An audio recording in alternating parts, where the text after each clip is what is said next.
Okay, and welcome to Cookie Tuesday's Retro Gaming Life. Please excuse my voice. I'm a little bit under the weather. I think I'm having a small flu, and so I've been drinking tea all day. Anywho, if you can't hear me, let me know. I'm going to make sure I speak clearly for all of you to hear me. I don't want to sound long-winded, but getting to the point. Tonight's lineup is Guilty Gear, Power Instinct 2, Galaxy Fight, and EHRGEIZ. As usual, I like to play the games that are within my museum and refuse to play any copy games, and won't play the originals until I know that I completely own them. So we're going to start with Guilty Gear for the night. Oh boy, do I have a lot to say about this game. And as you can see, I'm using my PS3. Thank God for the PS3. The backwards compatibility is just unmatched. Hopefully sometime in the future, we'll get a PS5 that will give us updates that will allow us to play PS1 through 4 games, including 5. Who knows when that will be. Hey, welcome. Thank you for joining in Cookie Tuesday's Retro Gaming Life. We're back to our regularly scheduled Tuesdays where I am covering retro fighting games. Thank you for joining in. And we're starting off with Guilty Gear. I'm going to allow the FMV sequence to play through. And while that does that, just a little bit of background here. Guilty Gear originally was released under the company Sammy before Arc System Works got their hold on it.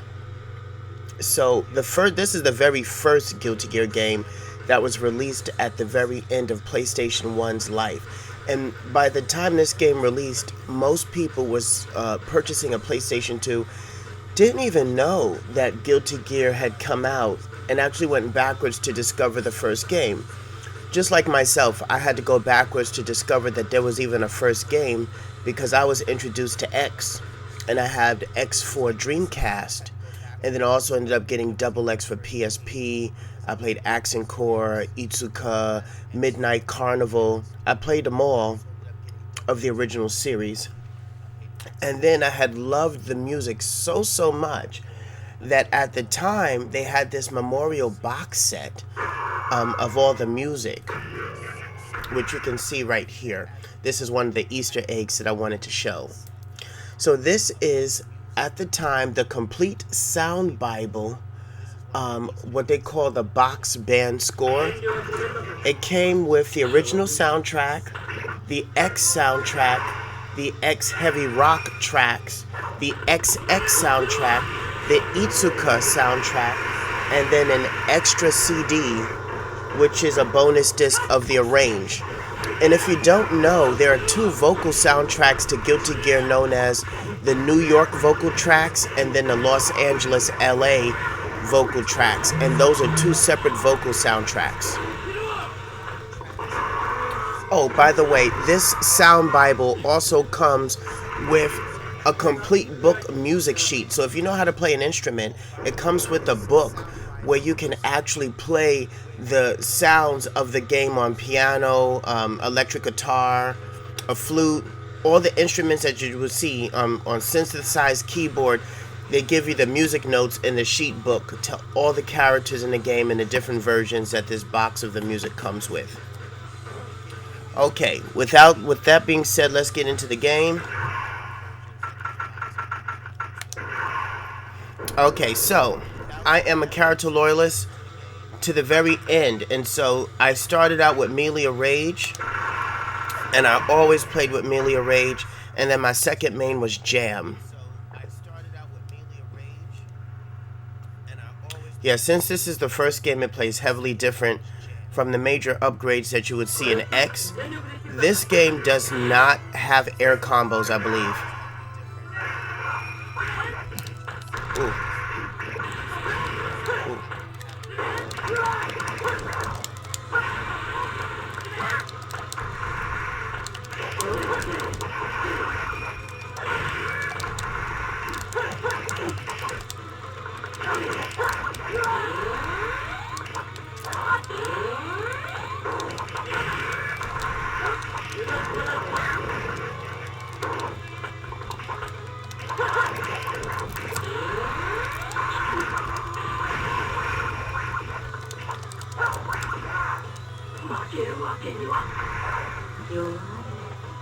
Oh yes, I've always felt Melia was the best character, and her longtime theme song, which is called "Writhe in Pain," has always been like one of my favorite songs in the game.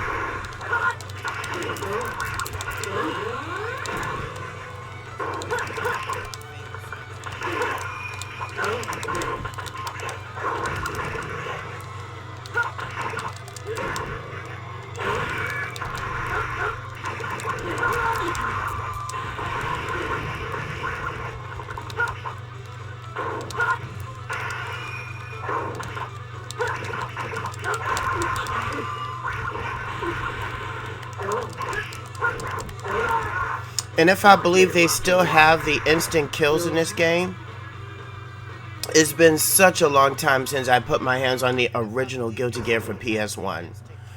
But I believe this is where like the automatic instant kills became like what the fuck type of situation where you can unleash that move and you're left figuring out what happened.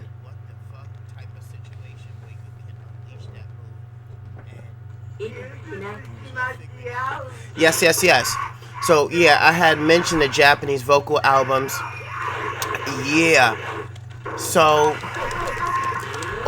actually let me clarify. So since we're talking about the vocal OSTs, are you referring to the two separate OSTs that came from LA and from New York, or are you talking about strictly in Japanese?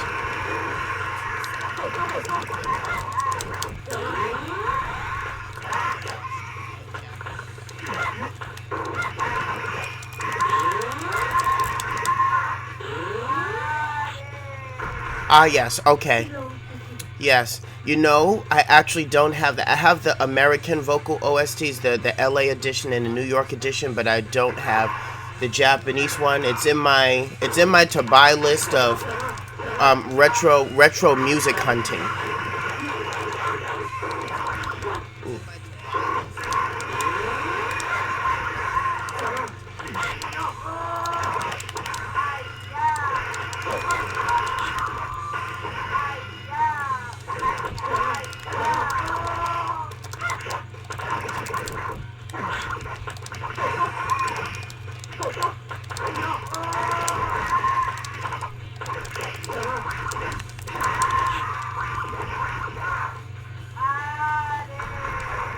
See, this is the Giruti Gia that I'm used to. Like, I tried playing the new one, Strive, and it's a totally different formula. A lot of the new fighting games are really made for the newer generation because being an esports athlete now requires you to really know the meta of the game in terms of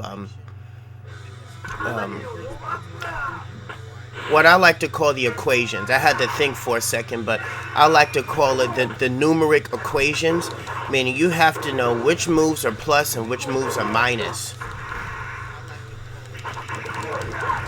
And so you spend more time trying to have great optical skill to know which move someone had did in the mix-up process so that you know when you can actually react. Because being able to react means you know which move was not plus on block. Instead of functioning from reactions, which a lot of these older games are really made of.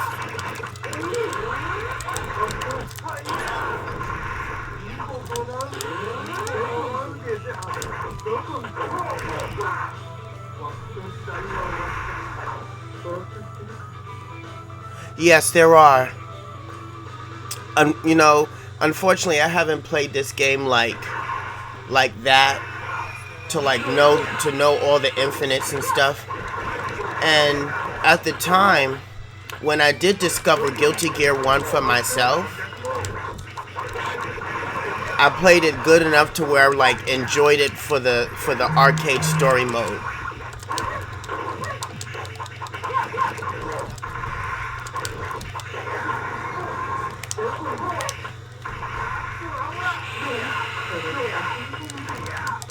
Okay.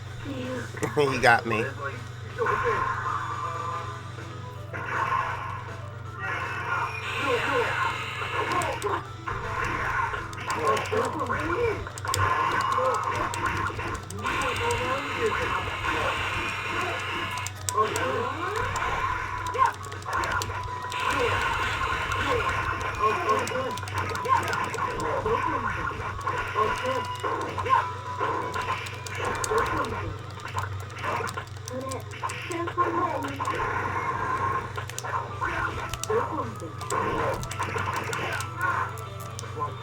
Got him. I'm doing good. I am feeling a little bit under the weather. And I was like almost this close to like canceling the broadcast, but I didn't want to cancel it. As they say in performing arts, the show must go on. But I'm doing pretty well. Trying to make sure that I have a great lineup of games every week, because man, it's been a while since I've been this consistent with streaming in a long time.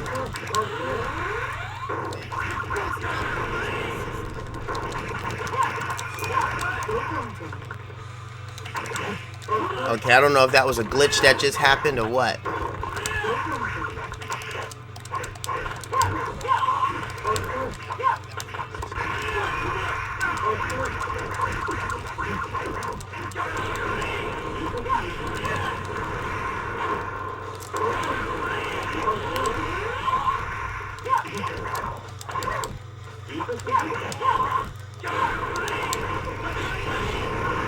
Ooh.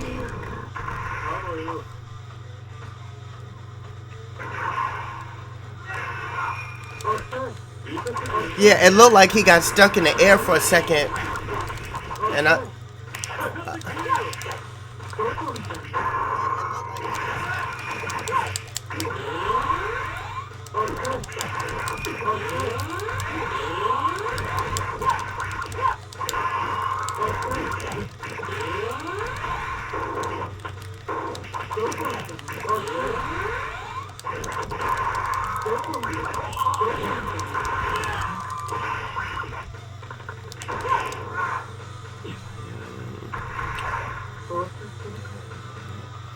and to think this game was so fluid on PS1.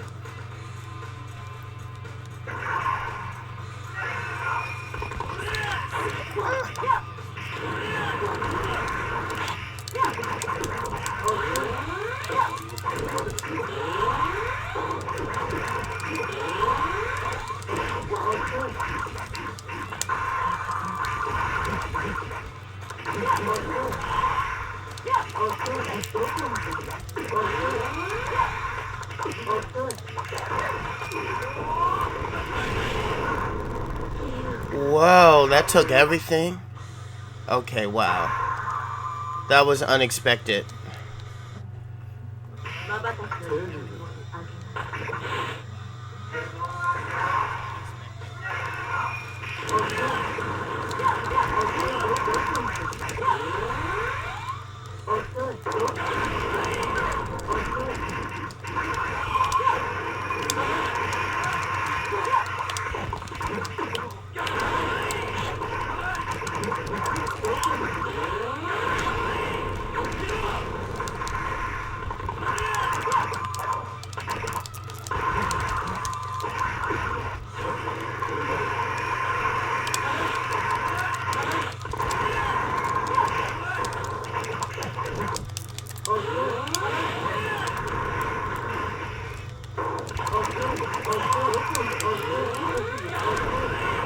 Got him.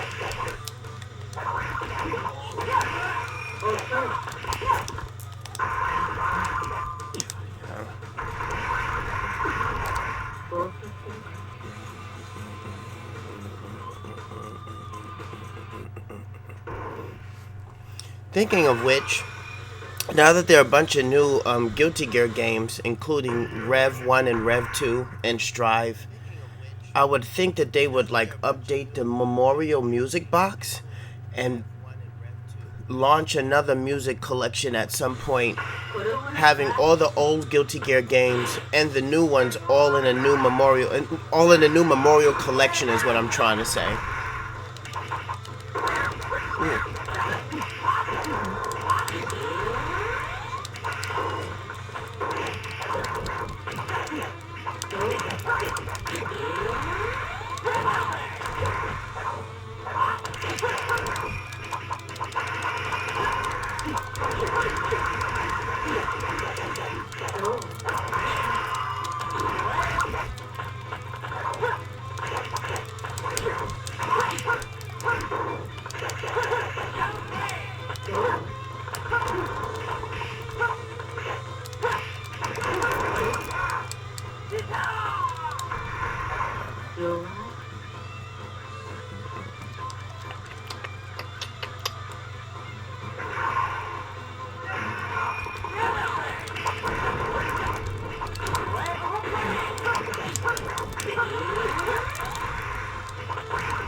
Got him.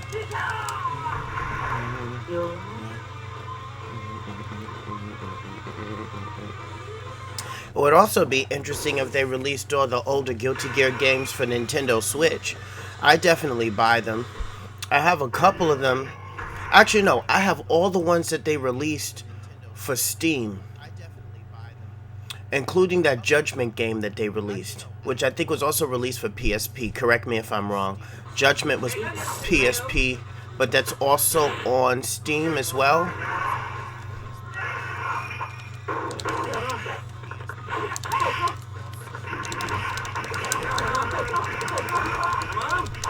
Okay, it's all coming back to me.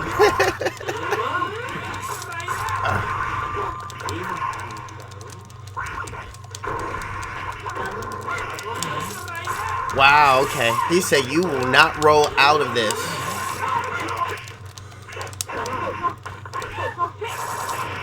Whew.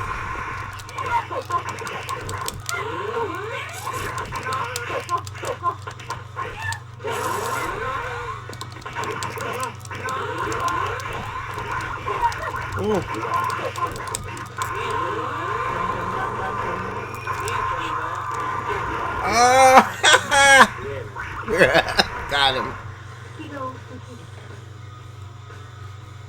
In a way, yeah. See, but Samurai Shodown requires so much more patience. Like, I love some Samurai Spirits, but this game is like, you have to keep moving.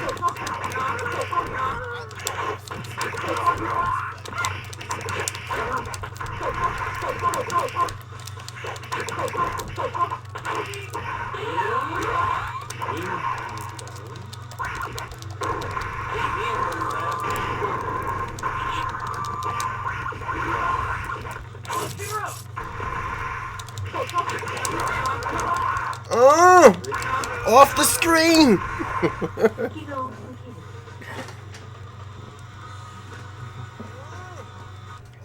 Speaking about Samurai Shodown, hopefully next year for Evo Japan, I'll get to see the creators again of Samurai Shodown 2019. It was great seeing them in 2020. And playing with the Samurai Shodown 2D collection. Or let me correct myself, the Samurai Shodown collection. They really should have called it the 2D collection because it's missing the most important parts of the series, which is the 3D collection, which is crazy. And I'll explain that in a second.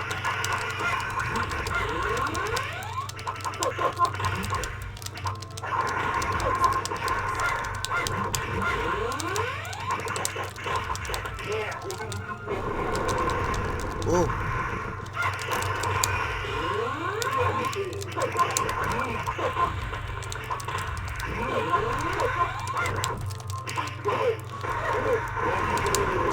Ooh.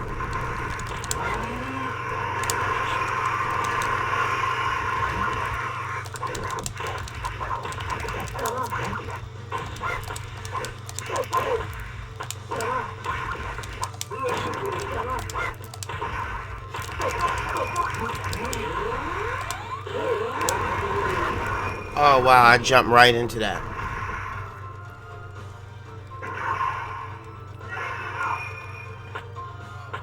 I've been doing good. Working a lot and trying to make sure I have all of my plans set for wanting to move next in 2024.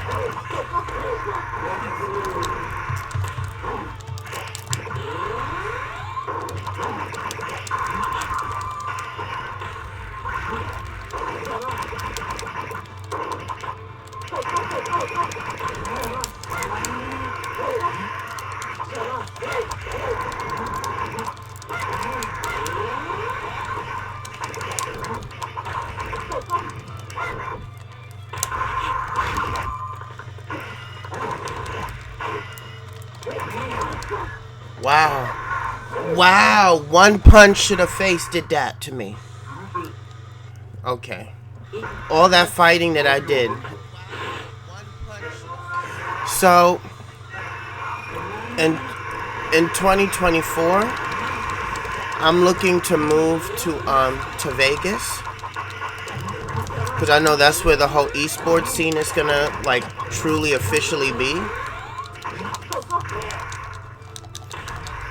But the reason why I'm taking my time is because I'm closing out a couple of things personal in my life at the moment, and trying to make sure my, hold on guys,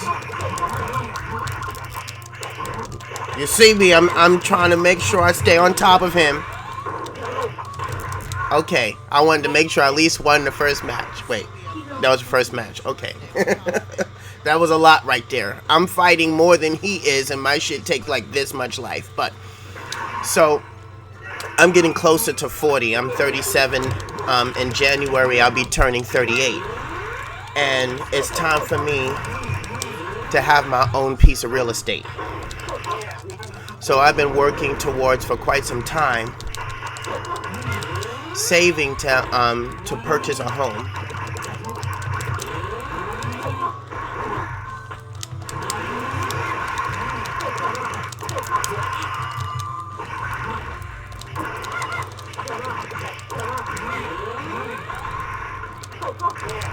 Ooh.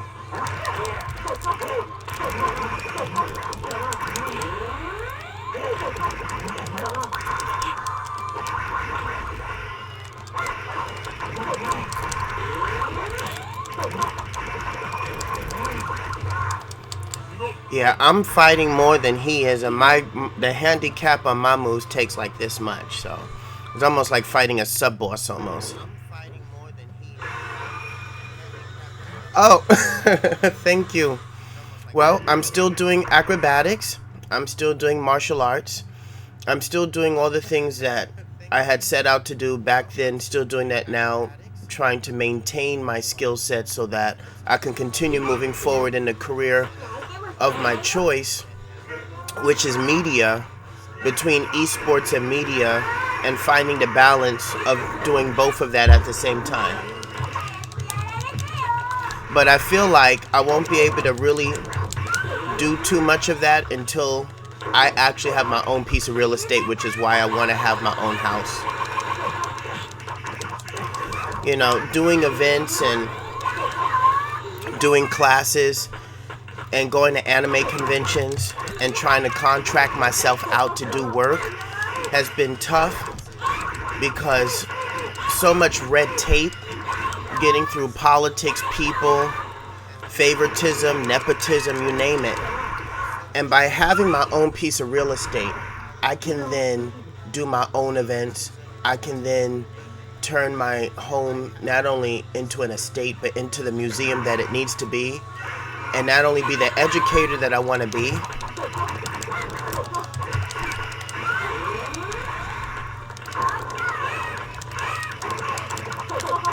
but also be the beacon that I want to be within the community.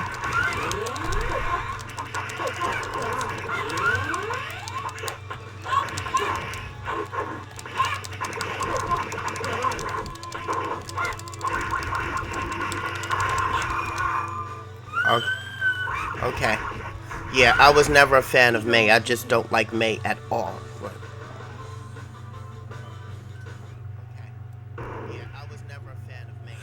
Yes. So one thing I've learned in life is this one saying, there is nothing fast but a crash. I'm going to say that again. There's nothing fast but a crash. So I probably could have had my house a long time ago, but I was taking my time. I was building up my museum, as you can see all the stuff in the backdrop, or some parts of it in the backdrop.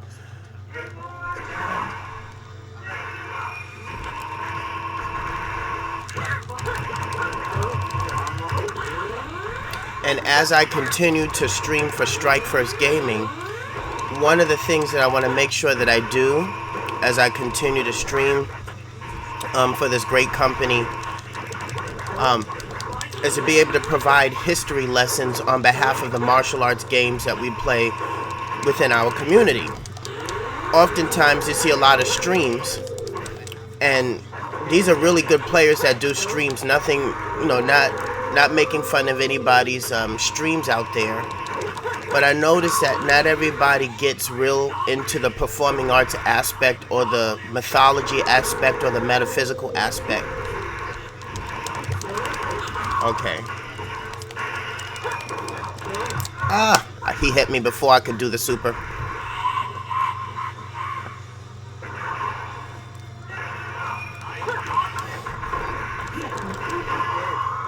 Okay. Hold on one sec. I thank you so much for being engaging on the chat. I'm still learning how to talk and play the game at the same time, especially when I know I'm getting my butt kicked. Yeah, I'm getting fucked up right now. Okay. Let me get him at least one round before I continue responding to the comments.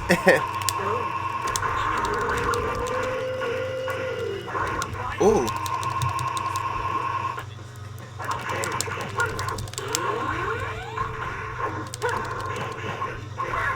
Oh, he got me.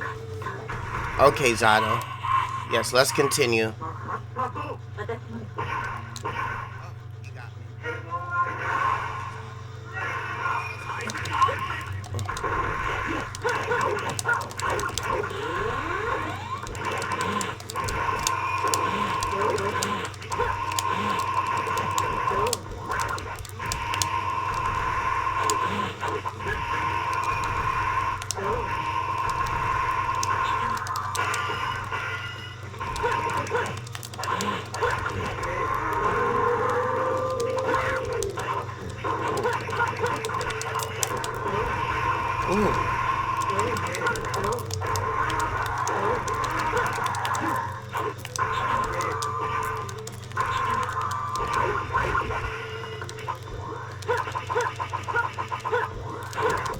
Wow. Okay, I didn't see that coming.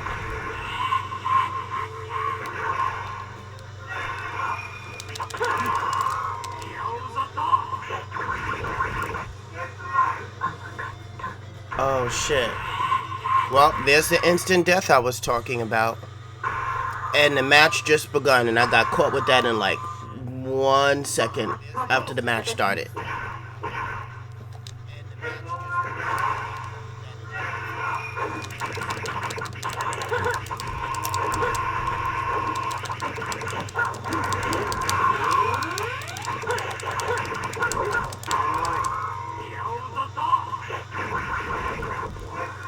Oh, shit, again. Okay. All right.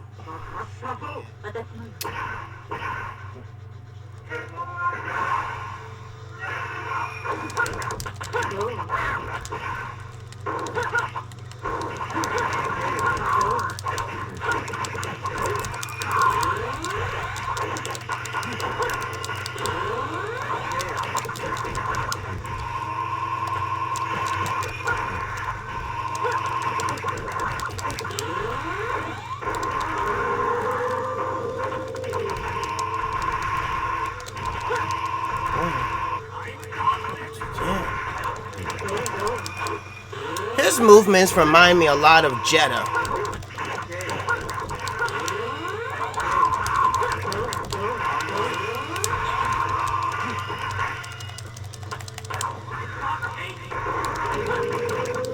Got him. Okay.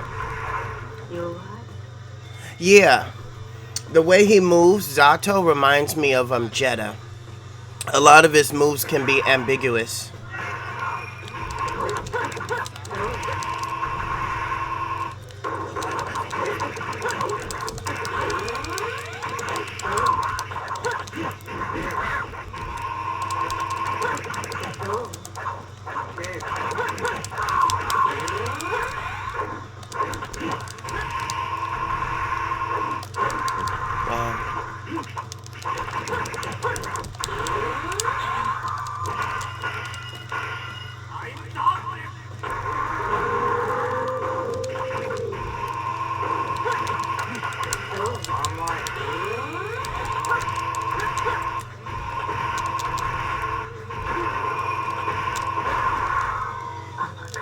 Okay.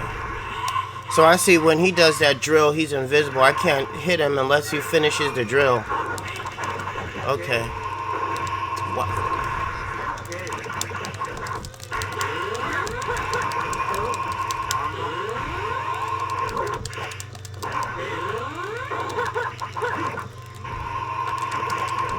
Okay, I can hit him. Okay.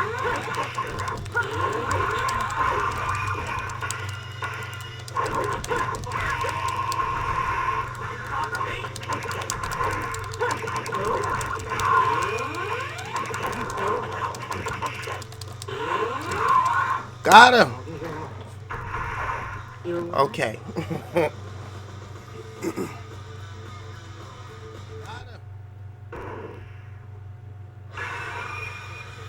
Yeah, to address your last comment, I've always had a passion for connecting the metaphysical world, the performing arts world, and video games all in one. That's actually how I function in my daily living and throughout life, and always been able to, I call myself somewhat of an alchemist, sorceress, and a code breaker.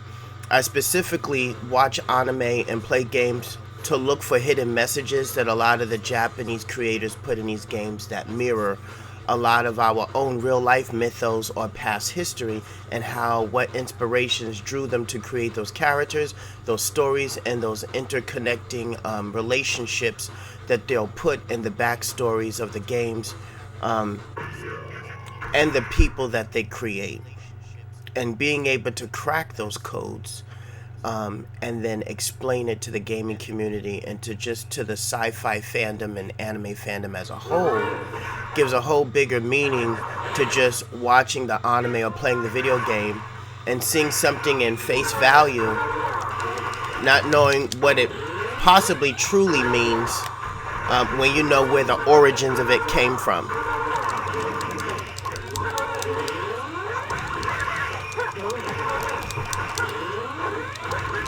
So I have a special love for Testament because Testament was always a hermaphrodite. You know, people don't talk about hermaphrodites too much, but man, they're special people. They're the perfect intersection between male and female. The perfect balance that, you know, that most people don't know about. Okay, Testament, I'm gonna get you. Oh. Ooh. Ooh.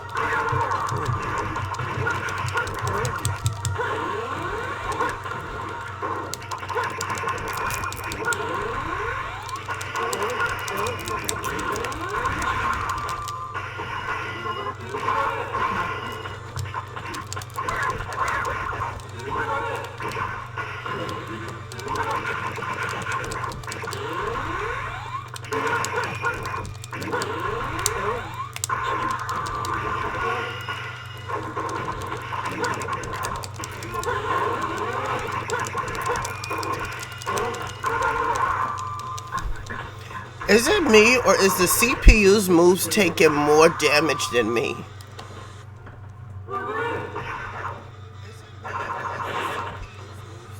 Okay, about the inspiration with Ryu, I can tell you that in 1 second.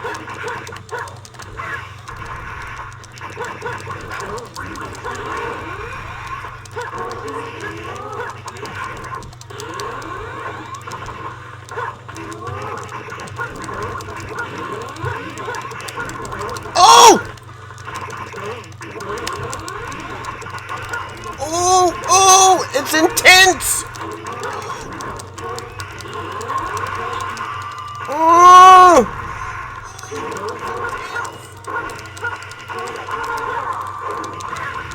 To think this is PS1! I forgot how fun this game was. Shit.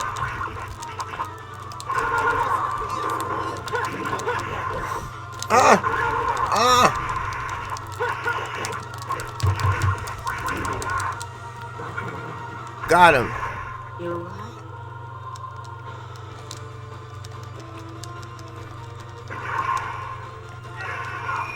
Okay, so I put it on pause just for a quick second so I can actually answer your question. So, Ryu comes from...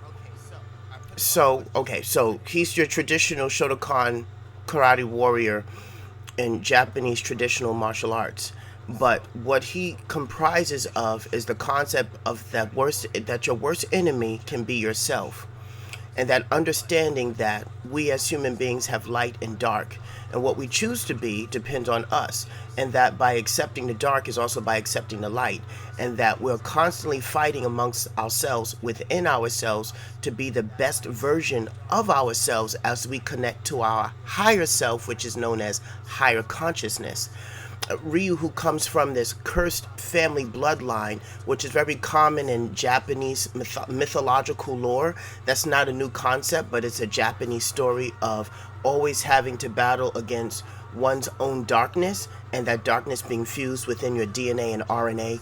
That's what Ryu is going through. And so he's using martial arts as a medium to try to create the balance or the counterbalance of his darker self. Now, he is not the first to be going through something like that. Another deep character that's going through the same, that same tribulation is Donovan from the Darkstalker series, who is born half vampire, but is using the power of nothingness of the Buddha to actually fight against the darkness by destroying the darkness for the greater good. We have Christianity stories that talk about how Satan's own worshippers turned against him, which is known as mutiny, to go and fight against him. And these are supposedly demons that fought against him to go, for the greater good. So this is nothing new, but getting back to the game real quick, for Ryu to reach his higher self, he had to go through all those different suffering points in each different game. I could go much more deeper into it, but that would be a separate video for a separate time. But I will say this, it took him to fight Gil to understand the balance, because when he fought Gil was the balance between light and dark. He was the balance between two separate elements of fire and ice. And once Ryu was put into this block of ice, he was able to finally stay still, and through silence you understand yourself, because through silence he was able to attain a part of himself that he never attained through regular meditation. And it was the suffering of his true defeat by Gil's hands that allowed him to reach his higher self, which allowed him to accept that there is the darkness within him, and by truly fully accepting it, he can then liberate that and transmute it to light. And that's truly how he defeated Gil. But that only happened once he got that training and understanding from Oro.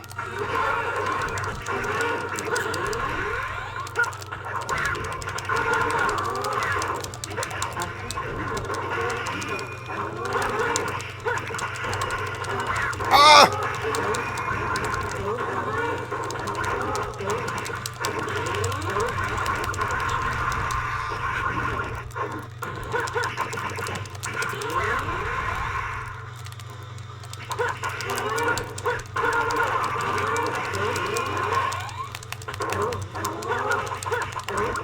Got him.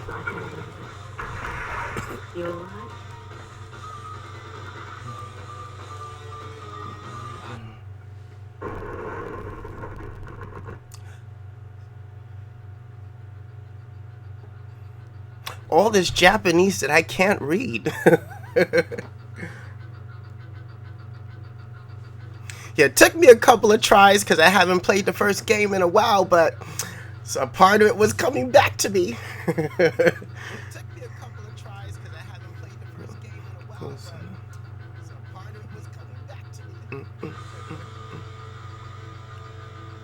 Yeah, I like classic Guilty Gear.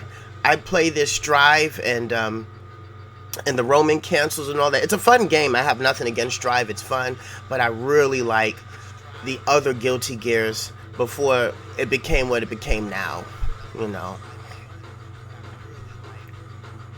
Okay, I guess this is the end? I'm not sure. Is this the ending? Help me, y'all. It's been a while. It's been a while. Something's happening. I'm gonna assume this is the ending.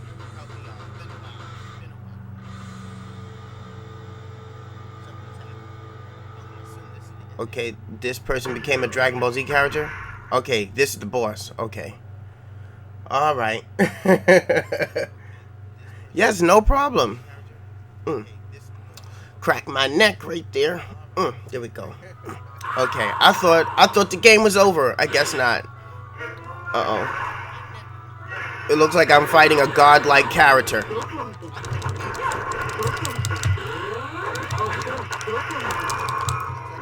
Oh shit, it's over. Damn. Okay, so I gotta get into doing those instant kills then. I did all that work for no reason. Exactly, what? So yeah, instant kills is exactly what it is. Instant kill. And it takes you out the first and the second round.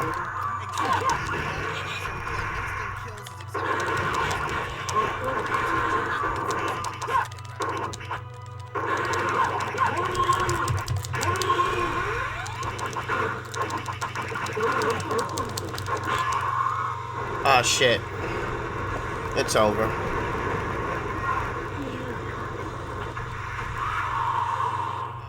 Okay, I should learn melee as instant kill. I thought I knew it, but I don't know it.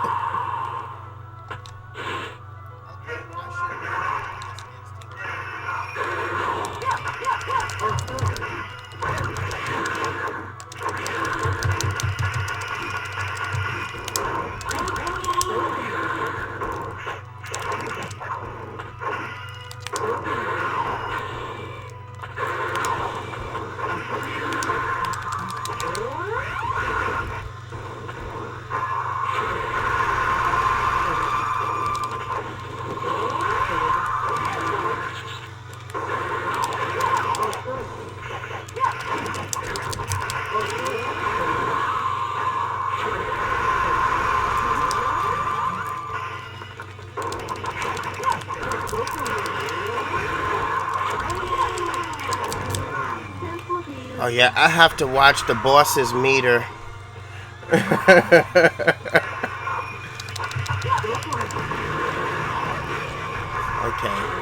what is going on? This is not even a Guilty Gear character. This is a Dragon Ball Z character.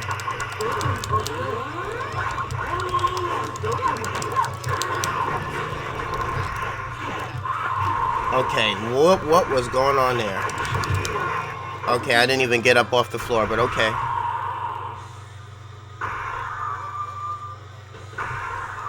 Hey, but that's Killer Instinct. That's different. I'm playing the computer right now, so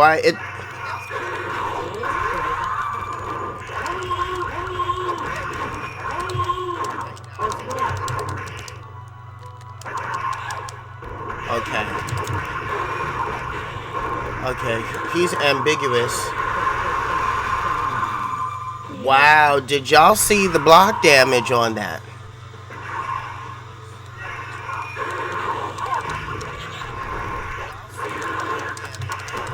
And there's no such thing as cheese in this game either. Like, it's just you lost and that's it. Wow.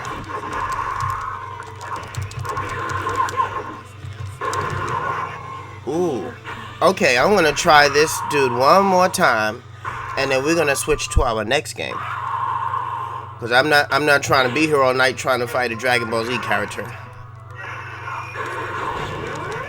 Wow.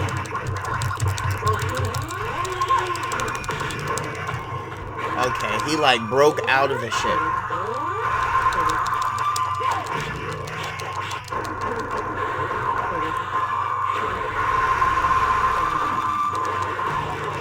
Okay, y'all see this, right? This logic makes no sense. Okay. And I got hit by the instant kill.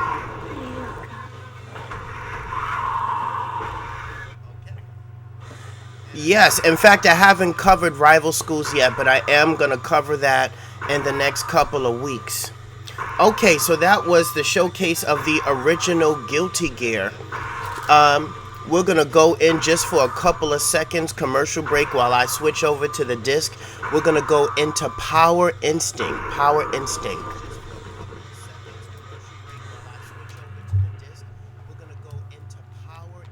Okay, yeah, I totally got my ass kicked right there. I have to go in and study up on that on a time where I have free time to really play this game like that. But yeah, that was... yeah. He's overpowered, as y'all can see. Okay, going into Power Instinct 2. Switching over the disc.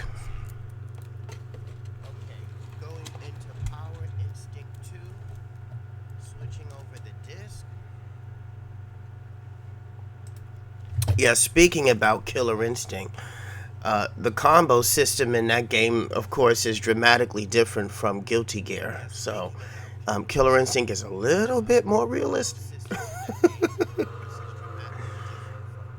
Moves a little bit slower. The classic one. So, the new Killer Instinct moves stupid fast at like 60 frames a second and then some. Which reminds me,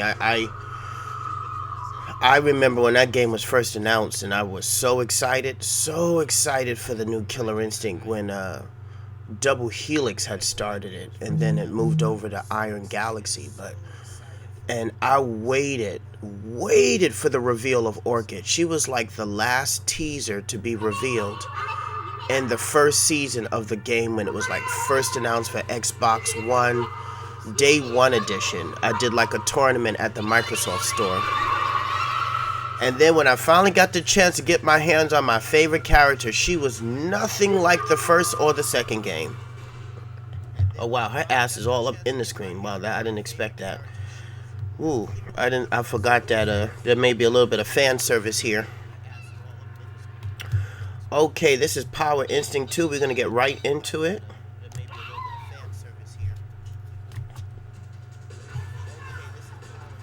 Okay, so in this game, I usually play with her and this girl right here, because she's actually doing stuff.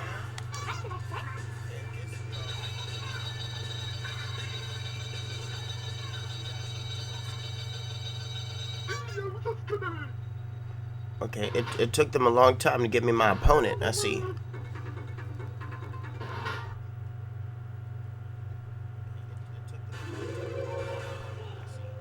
Yes, Annie Hamilton. Annie Hamilton. So they write her name in English.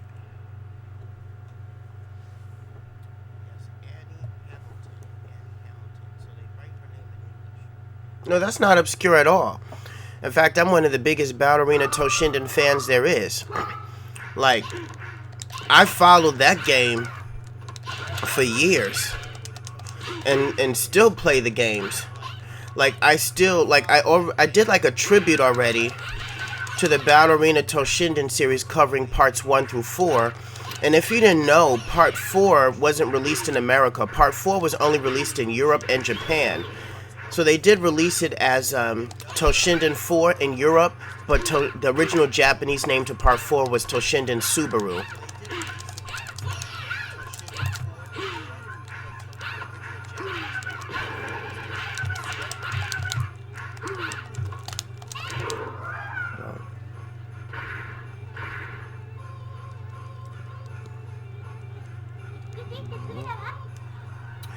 Yeah, the special version of Toshinden 2 had intros because there was no intros in Toshinden 1. Rival Schools had some great intros and a really good lore to the story.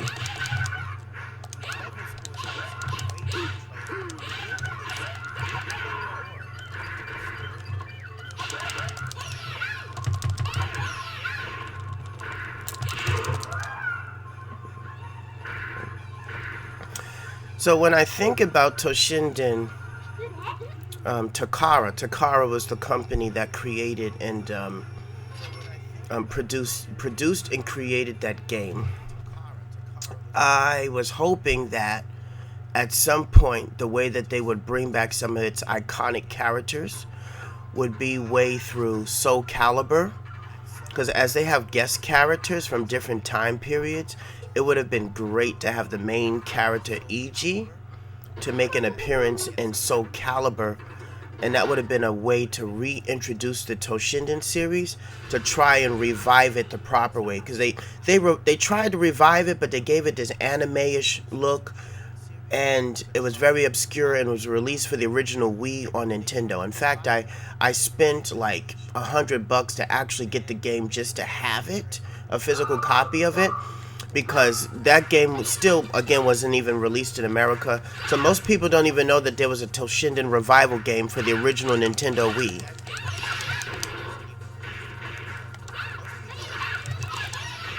Ooh, Card Captor Sakura's dizzy. Oh wait, what happened?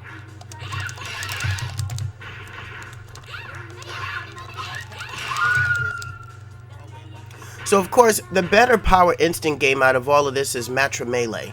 Like, that's the Power Instinct game to play, and of course I'm going to cover that at some point too. There's so many fighting games to cover. I try to make sure that I really cover games that don't get too much light or like really forgotten about.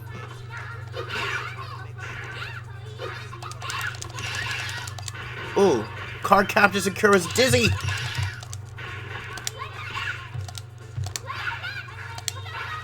Ooh. She said, I'm going to throw it at you in the air.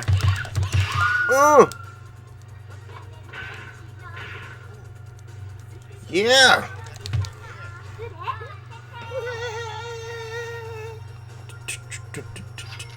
Okay, note to myself to go find that vocal song right here. There was a vocal song. Yeah, I get crazy about my anime and video game music, especially like the Japanese fighting games. The Japanese fighting games, like when they really... Oh, wow. Look at that. I guess the defeat look. When they really put all of their talent into their games, they'll put vocals on some of the backtracks. Yeah, Evil Zone was another 3D fighting game that did that. Like three battle tracks in the game had like vocals in it. But of course, when they released Evil Zone in America, EHRGEIZ in Japanese, but when they released Evil Zone in America, they took out all those vocals. God, that was sucks. Oh, I'm fighting myself.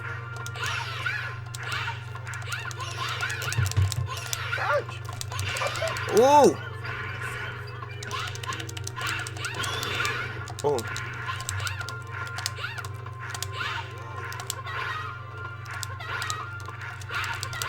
Ooh.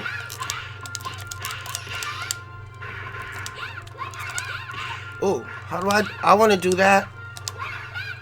Oh, that's what that was.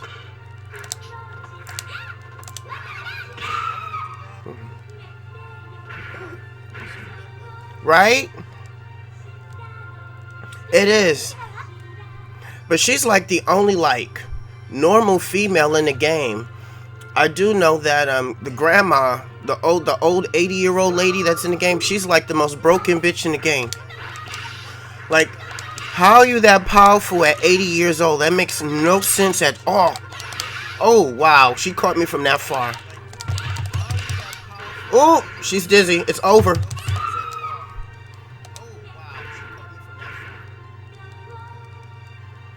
So, this background has like European, Greek columns, maid cafe, ninja jumping in the backdrop. I'm trying to understand. None of these people are coherent. The scene isn't coherent. It makes no sense. Yes, I think you're talking about Matra Melee, right?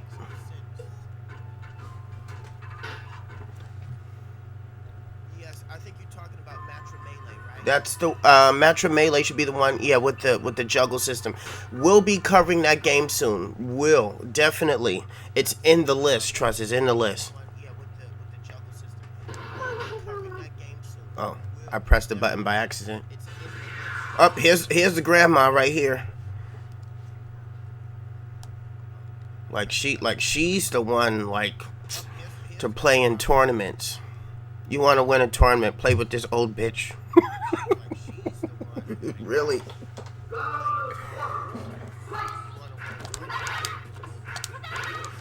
So she exactly. So she throws dentures at you. Okay. Dentures. Wow.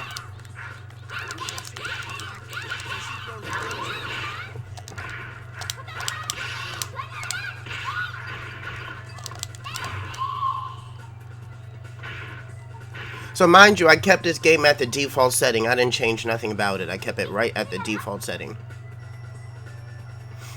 So mind you, I kept this game at the default setting. I didn't change nothing about it. The energy of you, right? Wait, oh, wait. Okay, she threw something at me. Okay. Wow, okay. Okay, I don't know what move that was. It was like a spirit attack of some sort.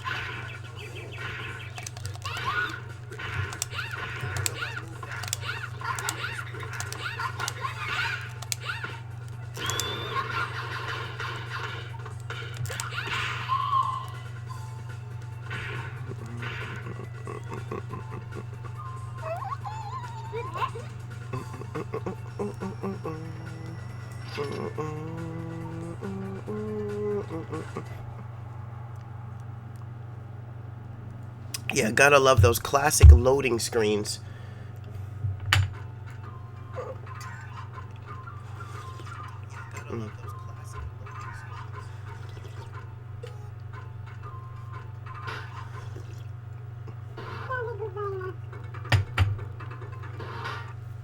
Yeah, I got my tea with lemon to help my voice. Kanji koku koku in. He actually looks like a real person. To be an animated figure. That's actually a nice profile shot. Wow.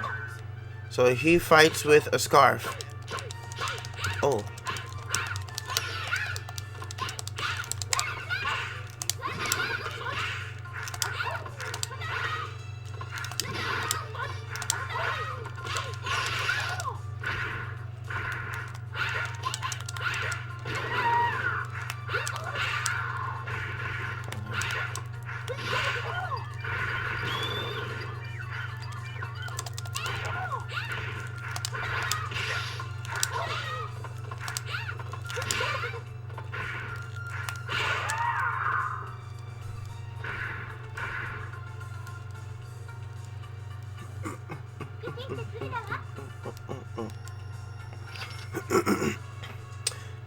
So I'm thinking when I do the next stint of 3D games, 3D animated games, I will do Rival Schools 1 and 2, and I may do all 3, 1, 2, and 3, which will require me to switch between the PlayStation and the Dreamcast, because Rival Schools 1 and 2 were on PlayStation, and then ooh, I don't know what happened right there, but okay. But then Project Justice was on Dreamcast.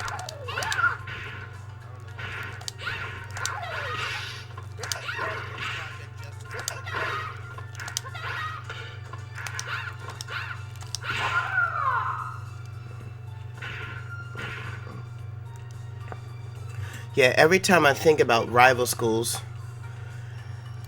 it actually reminds me of the amount of trouble that I had to go through just to get the opening theme song. So if you remember the first game, it had this really cool opening theme song sung by this Japanese rocker.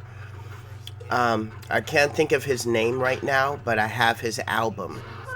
And I'm thinking at the time, okay, all I have to do is buy the Rival School soundtrack from Japan, and I will finally get my hands on that opening theme. That was not the case. I have all the Rival School OSTs, including the Project Justice on Dreamcast. And that opening theme is not on any one of those soundtracks. I found out that to get that song, I had to look up the artist who sang it. I had to look up the company that produced it. And I had to buy the artist's individual single. So they contracted that artist to sing that opening theme for Capcom for specifically Rival Schools, and it became the Rival Schools opening vocal theme. But then, I guess, Capcom didn't have the license to actually include that song on any of the 5 to 6 Rival Schools or Project Justice Gakuen School OSTs. That you would have to buy the artist who's actually sang the song private OST, his single.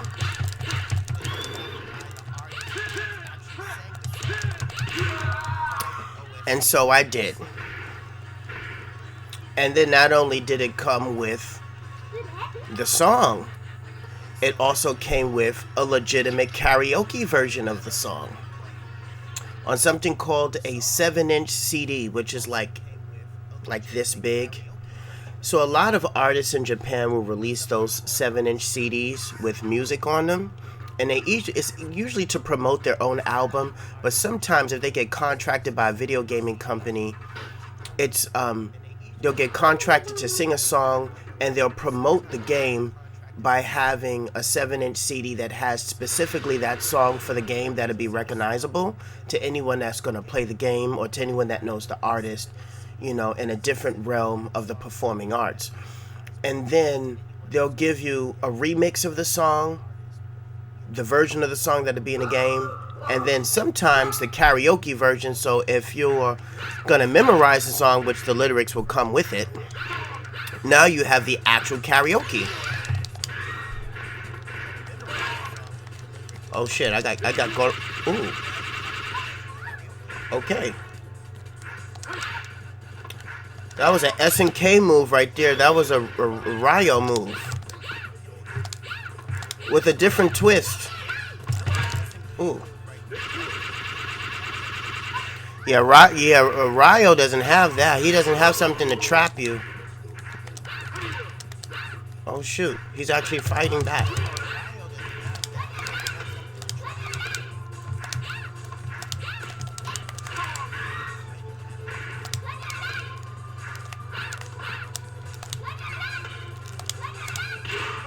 Got him.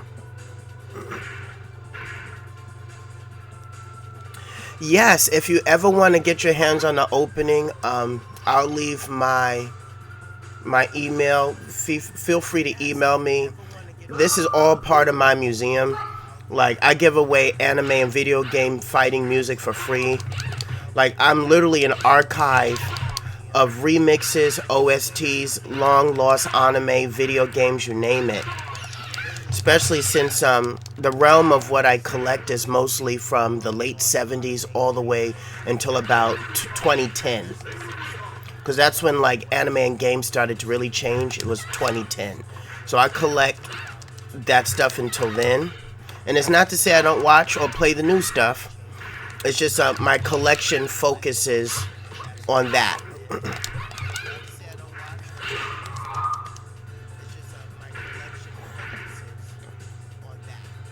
Yes, it was Atsui Kodu. Yes, you're correct.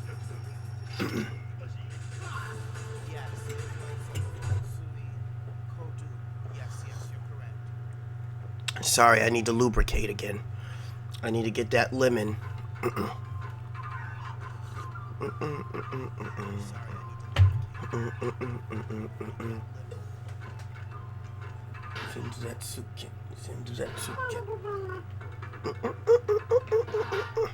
So they're gonna have me fight all over town until I get to the boss.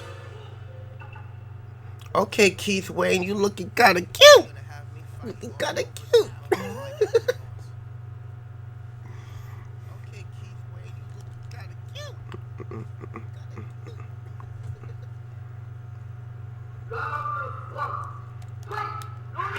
Okay, damn, he's not playing.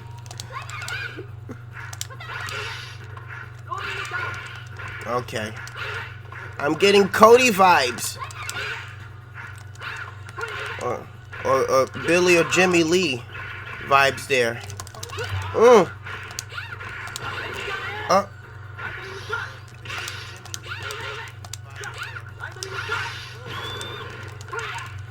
Okay. Ha! You missed. See, that's what I liked about older games. You can like bait, whiff, punish on contact. Now, had that been a new game, I bet you it'd been some silly bullshit where on the way down it was plus, and somehow I couldn't hit him, but he could hit me. Some that type of nonsense. Like.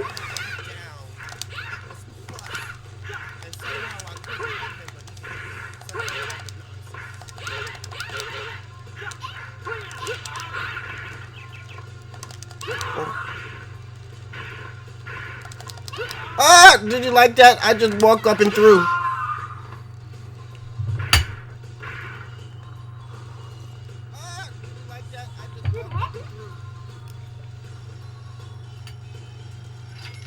Oh yeah, right.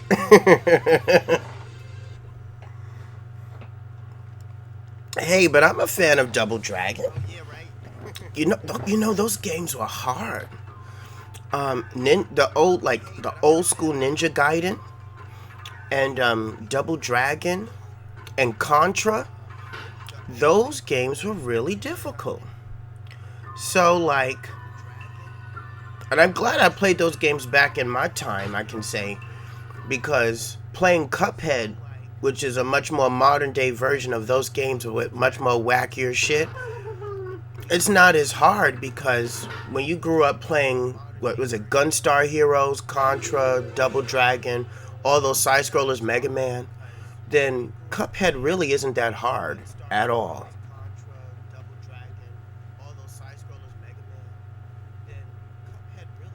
Oh yeah, like they like, that is a, I guess they really wanted to give you a sense of realism with Double Dragon, because when you get jumped in that game, you get jumped. You feel like you fighting for real. Like, well, that was a quick match. Yeah, you really feel like you're fighting for real in that game. It makes you wonder, is this a game or is this happening in real life? I think I watched my cousin beat Double Dragon 3. I didn't beat it, but I watched my cousin beat it. And I mean, we're talking about at a time where you start the game at like 10 a.m. and you won't beat the game until like 1 p.m. That was a long game, and so was Double Dragon 2. So it's like your parents are telling you it's time for lunch or time to do homework, so you have to be real careful and press start on the controller and hope that nobody walks by and hits the Nintendo deck, because then it'll fuck up the entire game and you have to start all the way from the beginning again. Oh my god, this is bringing back PTSD moments of the Nintendo getting kicked.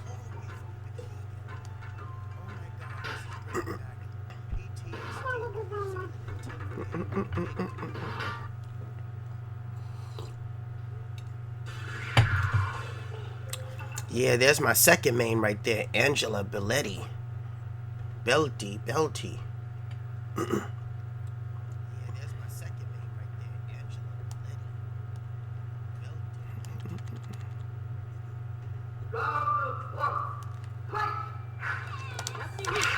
Okay.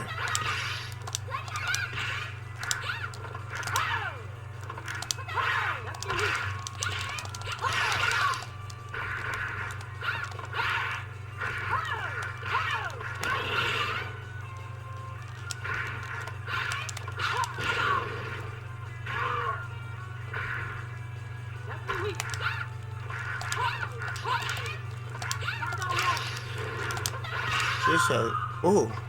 She said Thunder Whirl. Thunder Whirl. Okay.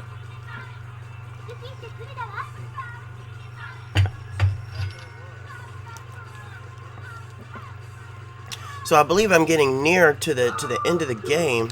The boss should be within reach. Okay.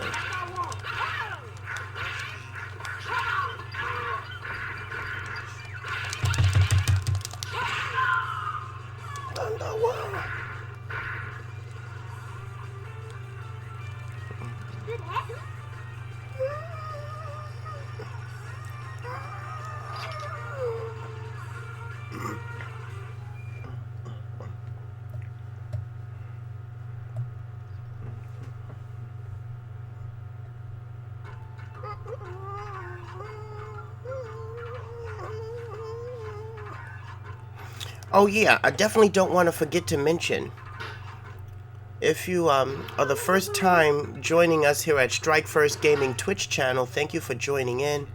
We all stream at different times during the week. And as you know, I stream every Tuesdays from 7 p.m. to 10 p.m. the retro gaming life of Cookie Tuesdays. So thank you for joining in. Thank you for your time and your patience, and for your patronage, and for your support. And if you haven't subscribed yet, please feel free to subscribe to get the notifications and the updates of when we go live. Ooh. There we go.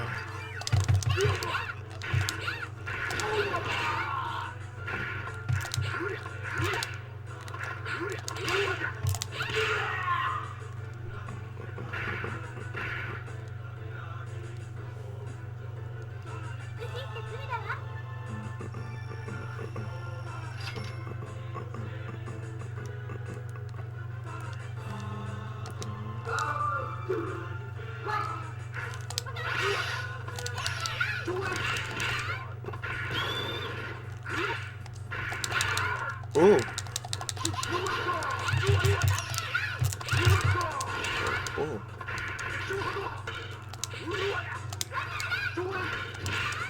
Ooh.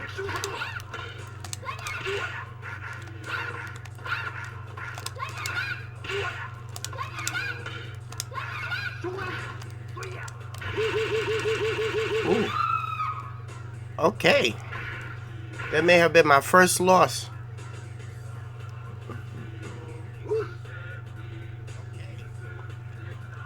Oh yes, I used to run and jog to that theme, and then the song that I would have right after that would be the opening theme to Soul Edge for PlayStation. Because as you know, Soul Edge has like 2-3 different soundtracks for the first game. Very similar to Tekken, how Tekken 2... let me beat him real quick. Okay.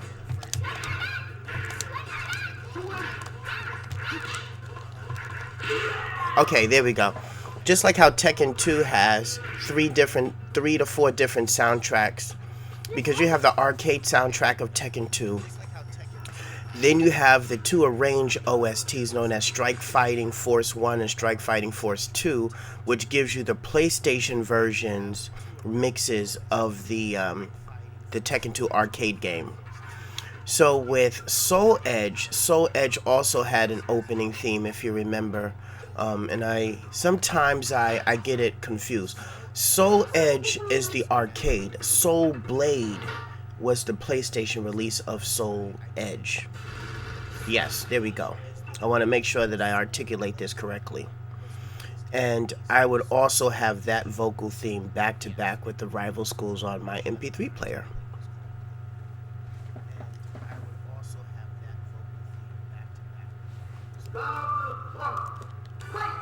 Okay, what is... Okay, what is going on here?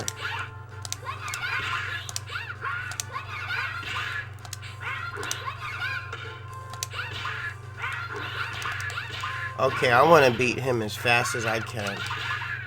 I don't know what this is. Okay, he's just punching me.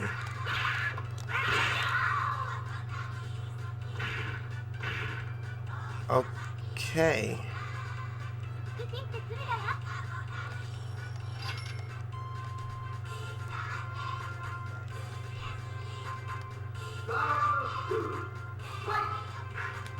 Okay, so my imagination did not. Okay, it didn't run wild. Like, they actually kept this player's private parts in the game. Like, the falling animation for this character is flashing his private parts. Wow. Wow, that's wow. Wow. The character's not wearing any underwear. Okay. Ooh. Damn, at least if they was gonna flash me that, could it have been of the other character that was actually attractive? Damn, at least if they was gonna flash me that, could it have been of the other character that was actually attractive? I know, I just like happened to see it. Like, I wasn't even trying to look there, really.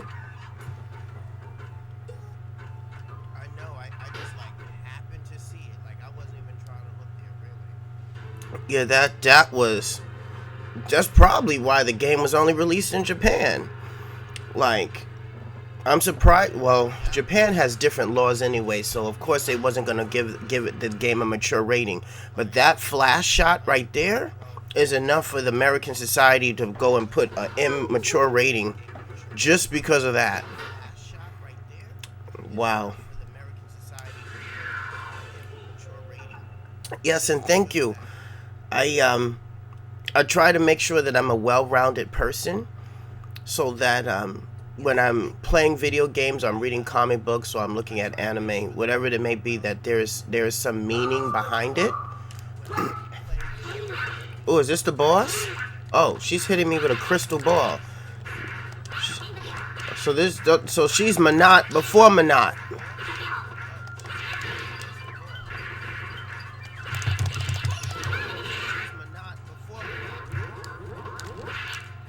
Oh, she was powering up. She was powering up.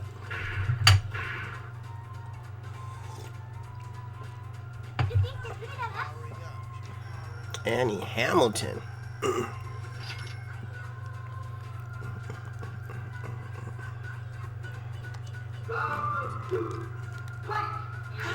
Oh.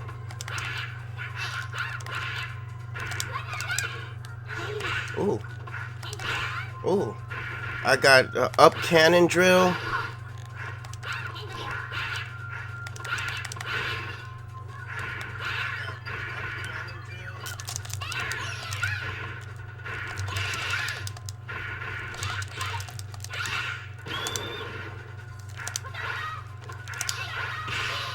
There we go.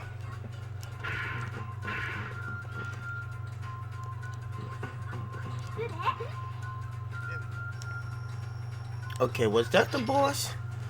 This should be like the end now. They had me fight everybody in the game. And I forget that a lot of the older fighting games did that. A lot of older fighting games would have you fight everybody in the roster before you got to the sub-boss and then the boss. Yeah, so she was the boss. Oh, I think she was.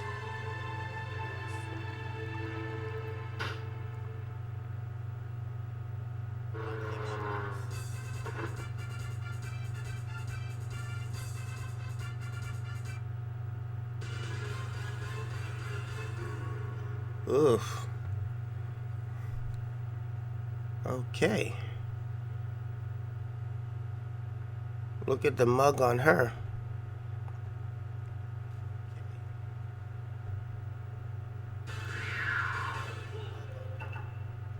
Oh, that's right. Granny's back again.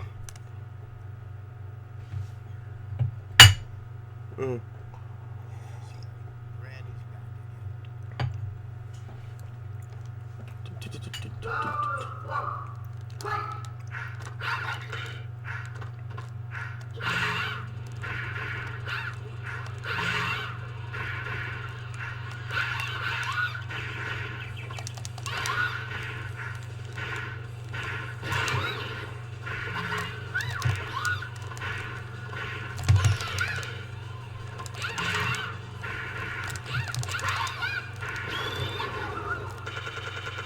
Okay.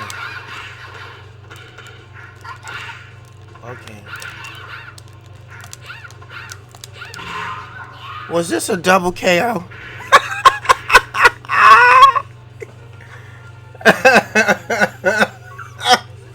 That was great.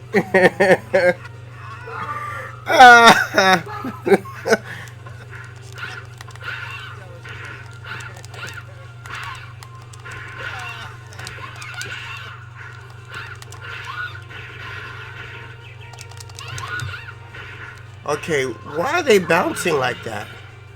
Okay.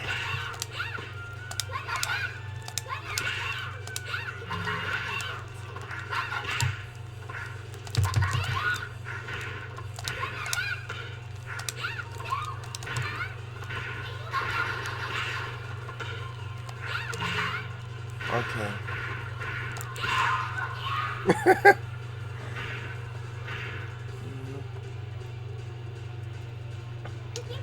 Oh yeah, and again, Rama Half. That's another fighting game I have to cover. In fact, what I would like to do when I cover Rama is to do the four like best known anime fighting games of the past, which is Rama, Niku, Sailor Moon, and then also the Yu Yu Hakusho fighting game.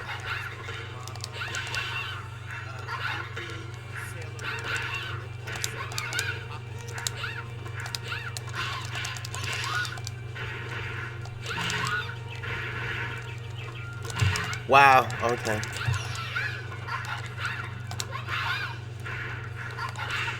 Okay. Okay, what's going on here?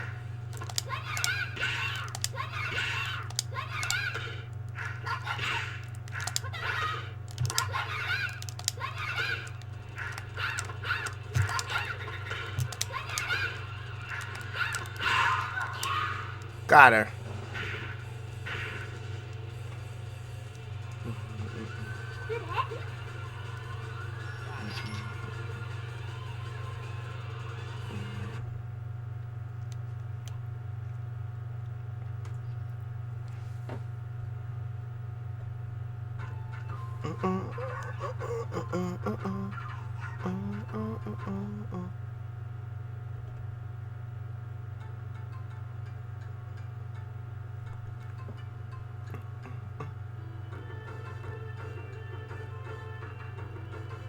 Okay, I guess they tied Granny up and took her away. And they threw her off a cliff?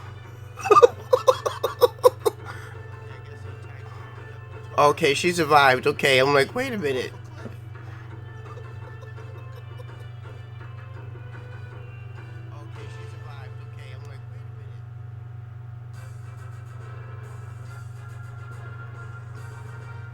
I'm like, that was kind of cruel right there. They threw Grandma off the cliff. I expect that kind of treatment in a Tekken game. So that's cool. I beat this game without losing once. That's cool.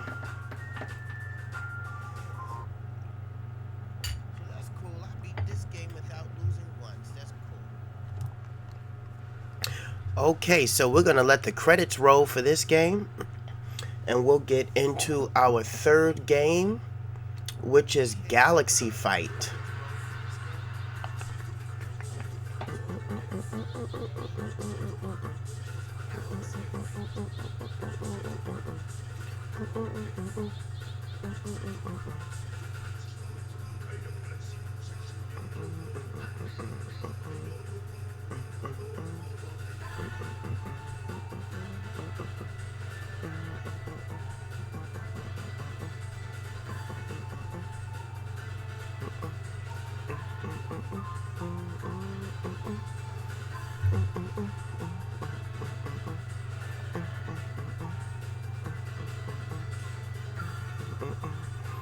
Okay, nothing says a good fighting game like good ending credit theme music. Speaking of ending credit theme music, also on the agenda is to cover the 3D fighting games of the Street Fighter EX series, to cover parts 1, 2, and 3. when I think about that, I really liked the ending theme credit music to EX1. Like, that one was memorable. That was really good. This is good artwork. I should look up to see if there's a Power Instinct strategy guide, which it probably is. Japan has a strategy guide for everything. But they may have like an art book specifically for this game, since I'm looking at the drawings right now and the ending credits, and there's good artwork.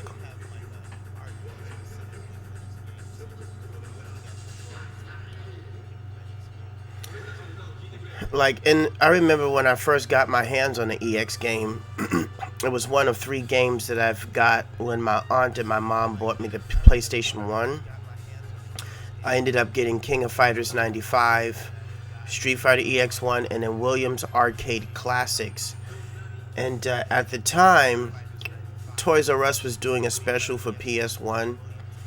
So I really got my PSOne towards the end of its life. Like, I got it in like 1999, 2000, right before PS2 was released.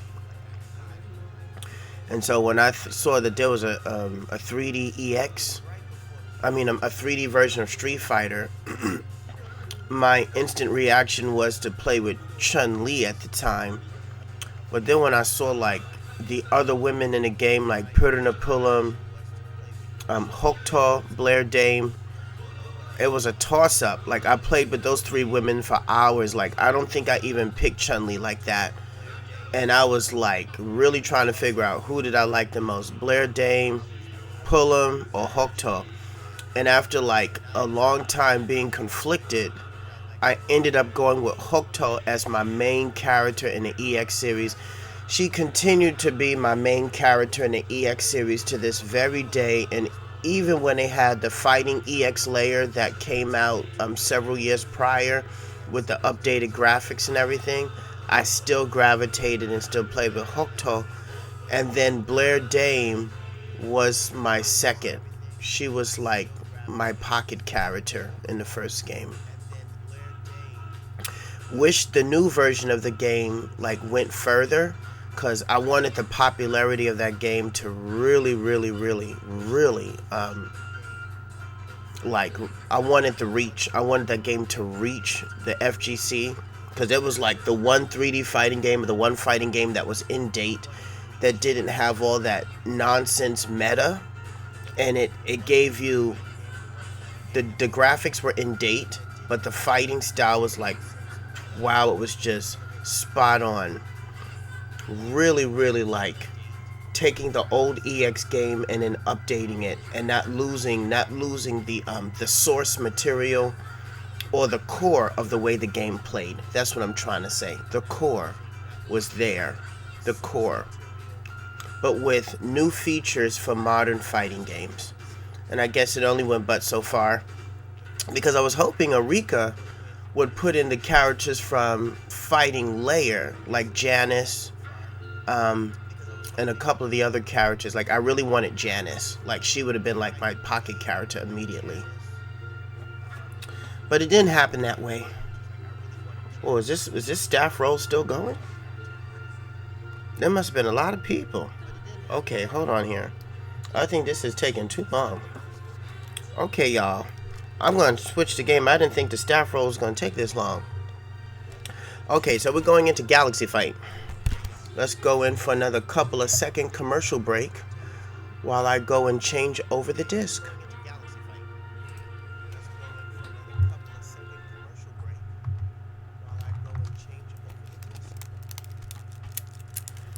It was giving me credits like we just finished watching a movie or something.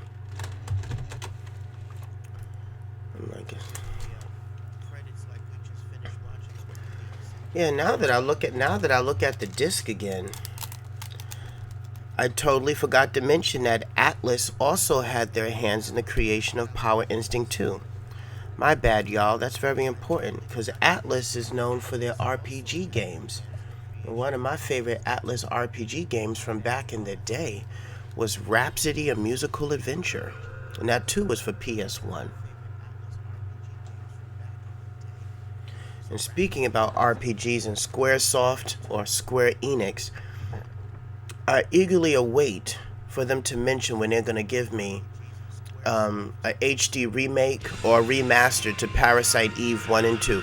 We're not going to talk about 3 because 3 was a nightmare on PSP.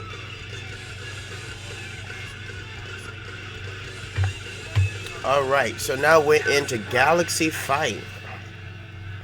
Sunsoft, that's right. This is one of 3 fighting games that Sunsoft created. The other one is Waku Waku 7. And the more fluid version of another game they created was Astral Superstars, which I think they was inspired by Psychic Force when they made that game. Okay. So in this game, I usually play with Rumi or Jury. So we're gonna go with Jury today.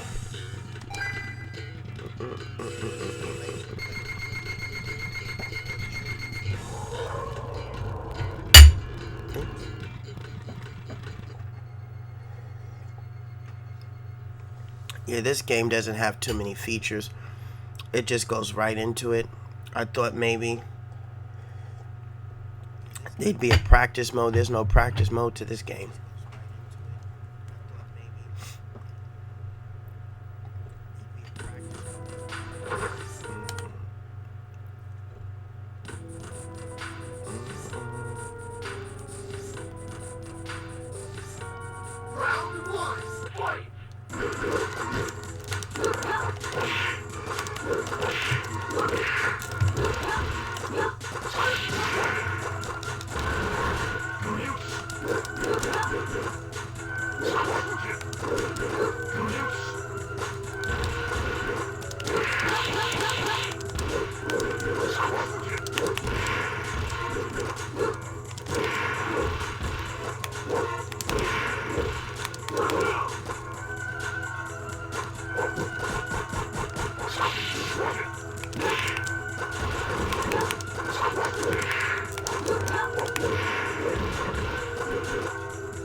Oh, speaking about that, I like that they created a little side story and added Chun-Li and Ryu.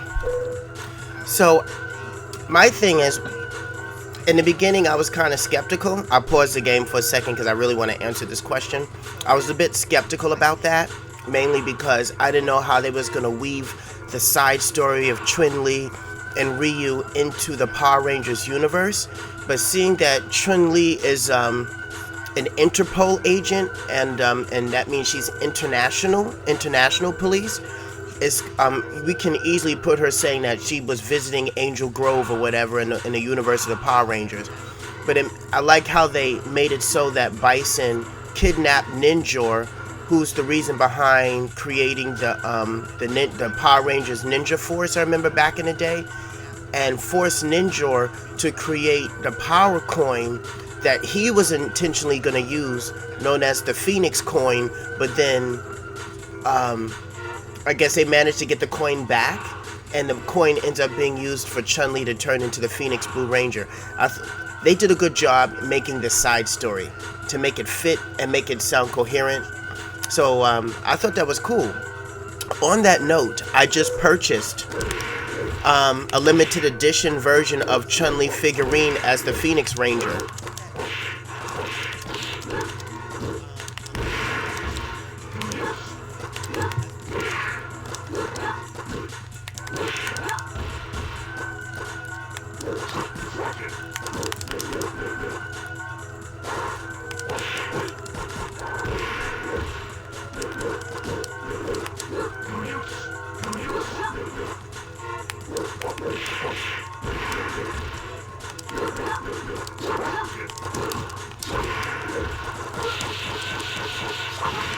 Wow, okay, the computer did all of that to me.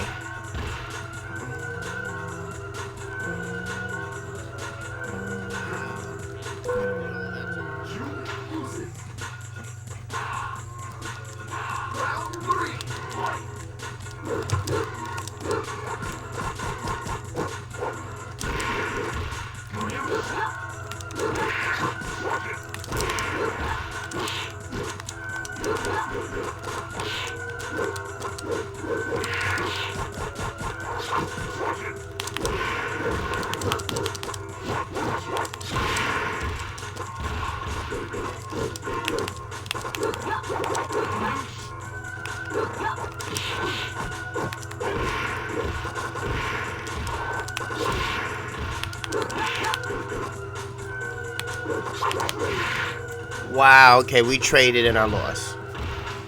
I forget how difficult this game actually is. On the first character, no less.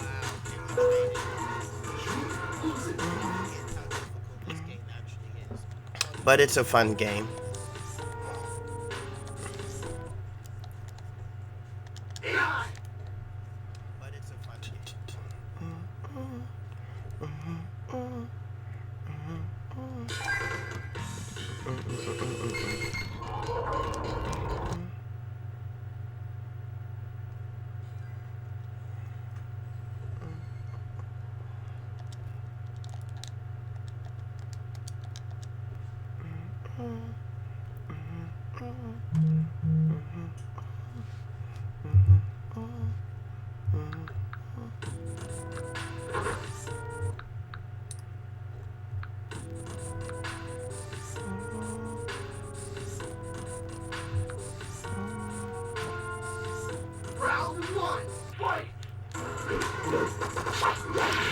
Okay.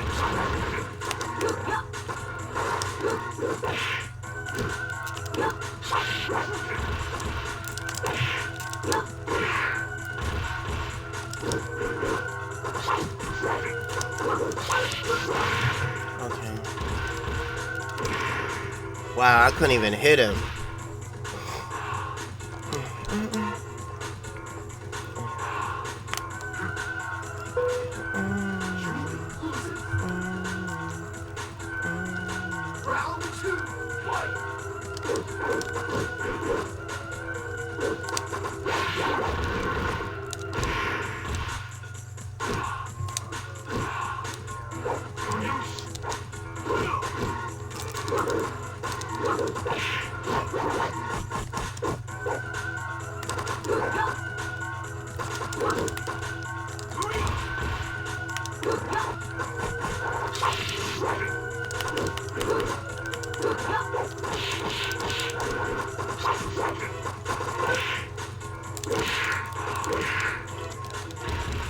He's overpowered.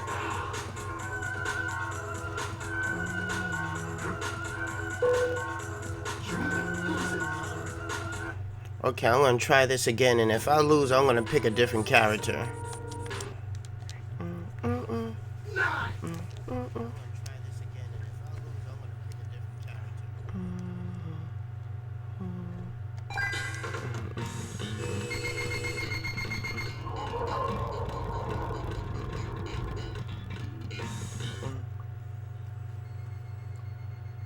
Yes, the figures definitely are awesome. I noticed that there are like hundreds of Chun-Li statues out there and figurines, and I've never truly really bought a Chun-Li figurine or a statue, but when I saw the Phoenix Ranger Chun-Li, I'm like, okay, let me get this because this is limited edition and it's being produced by Hasbro, and I knew right then and there, I'm like, okay, this is limited edition because you won't see this.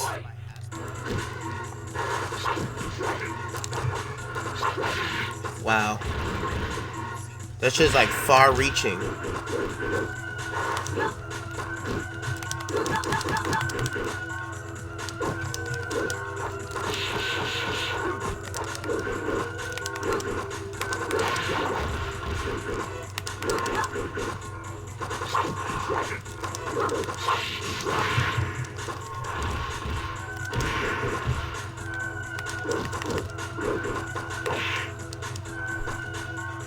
Okay, I feel like the game is playing on like level 8.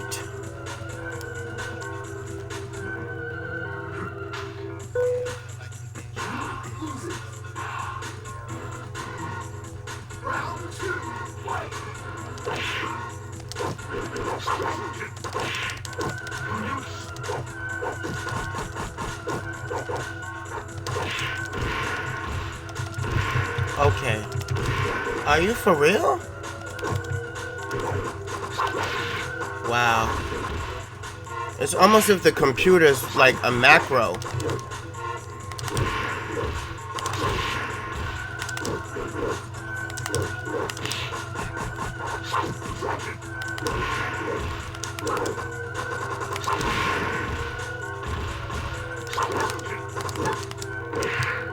Okay.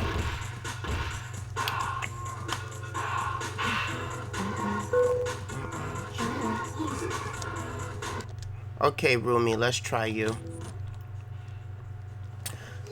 Because she's not working for me right now.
Wow.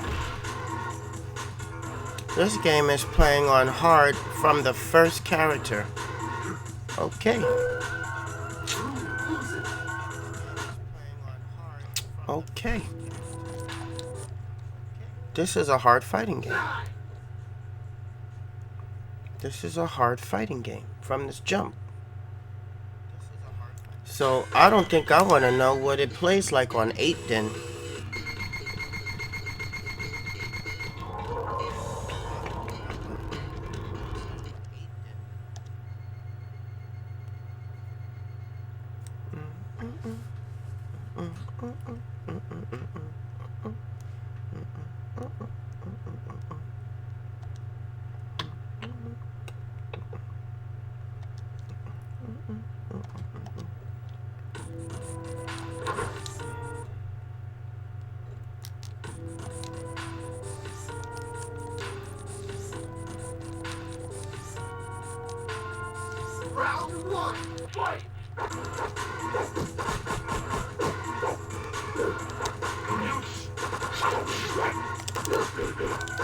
So his moves leave him safe.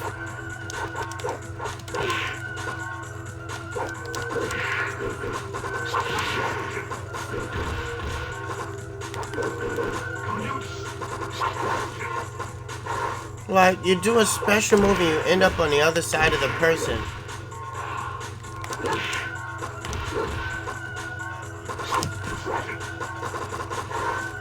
Okay, where did that come from?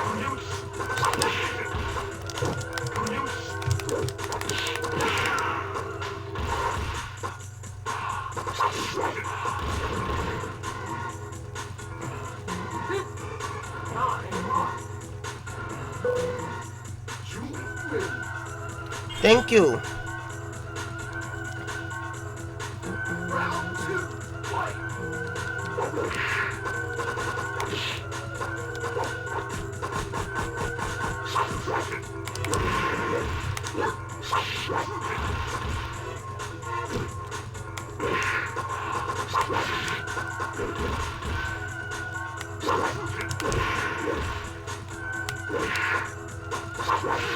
Okay, so I gotta bait him into shit. Got it.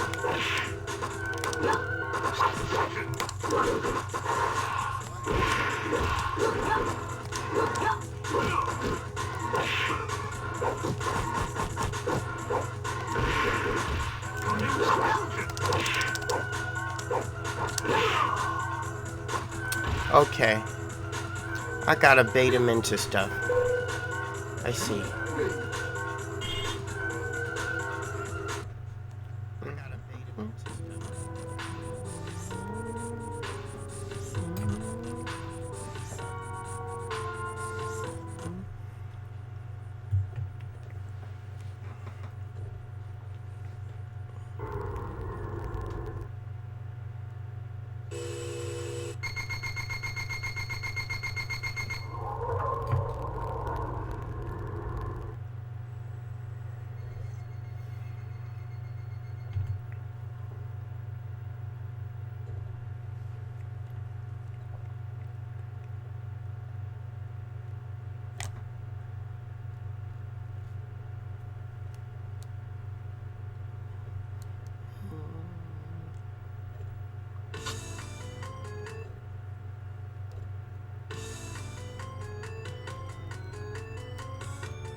Round one, fight!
Yeah, I gotta lame out the computer.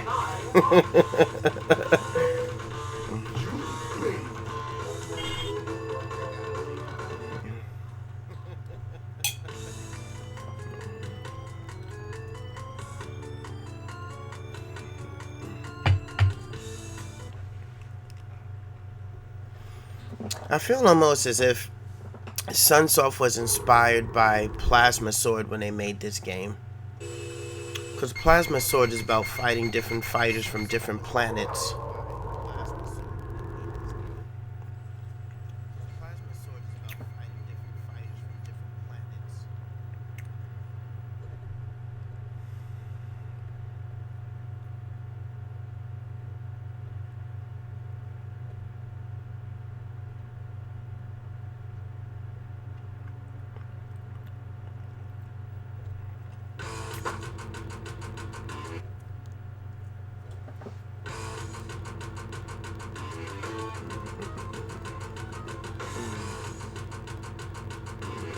Round one, fight!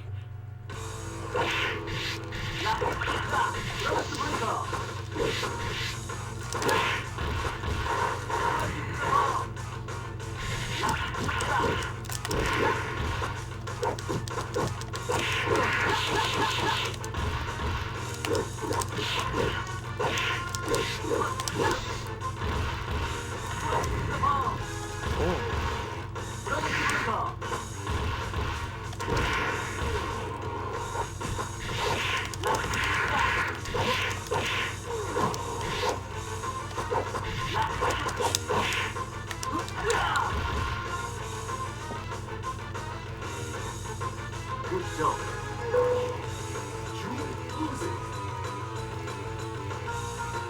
Round two, fight!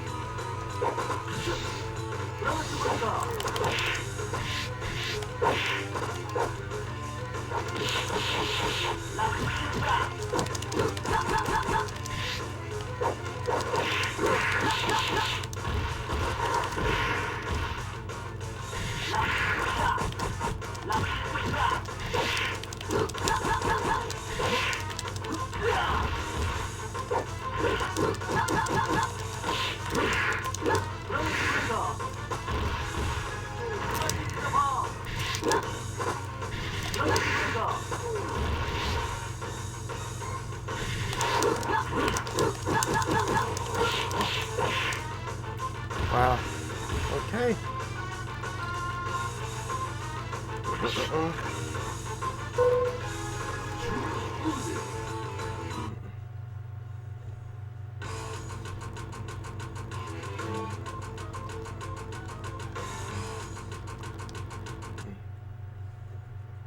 Nine!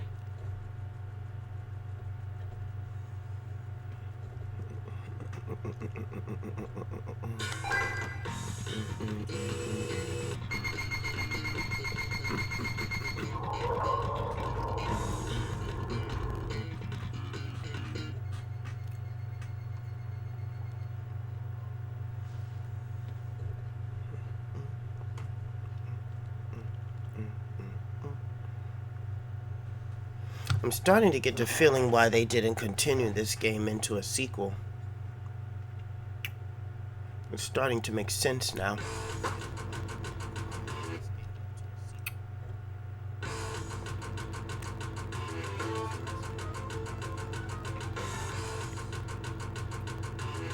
Round one, fight!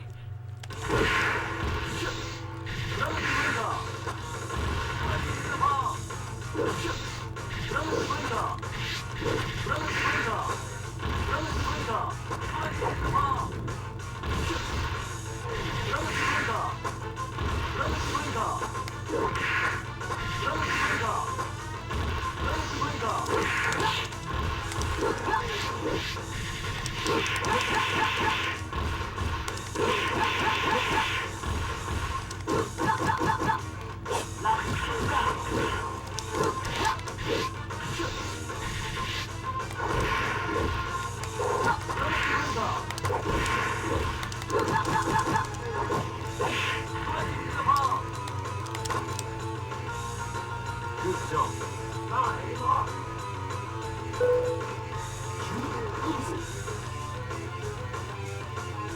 Round two, fight!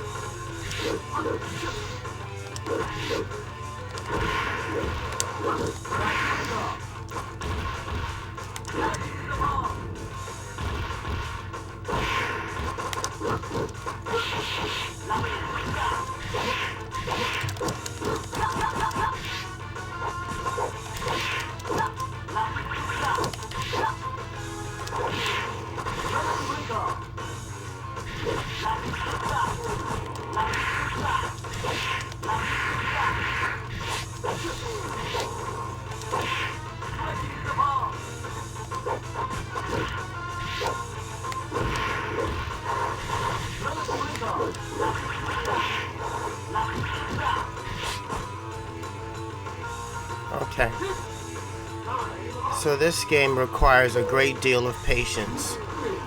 Okay. Round 3, fight!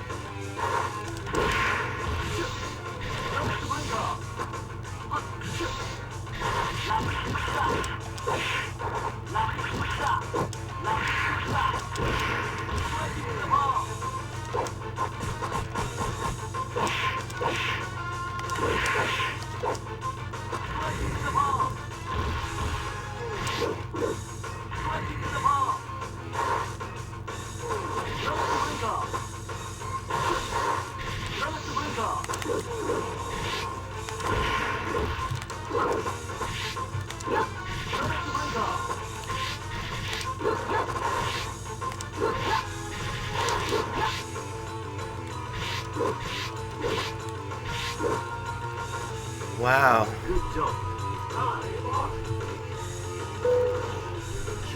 Losing.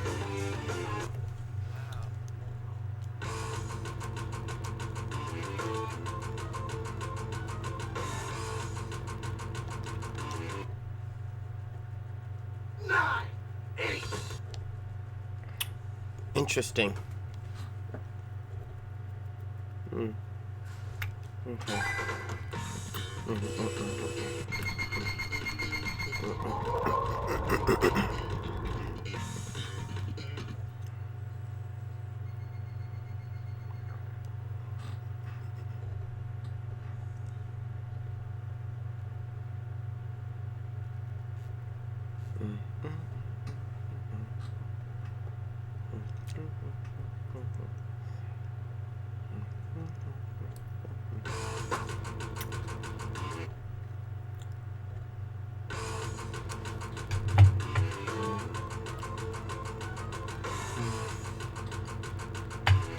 Round 1, fight!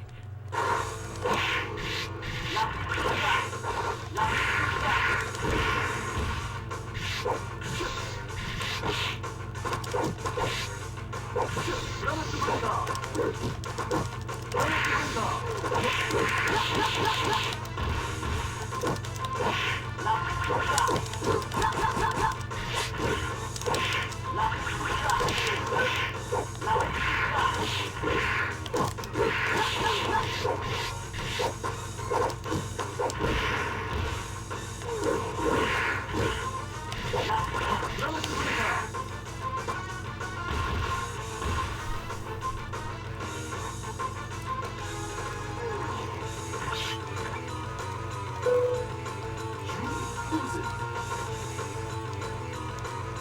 Round 2, fight!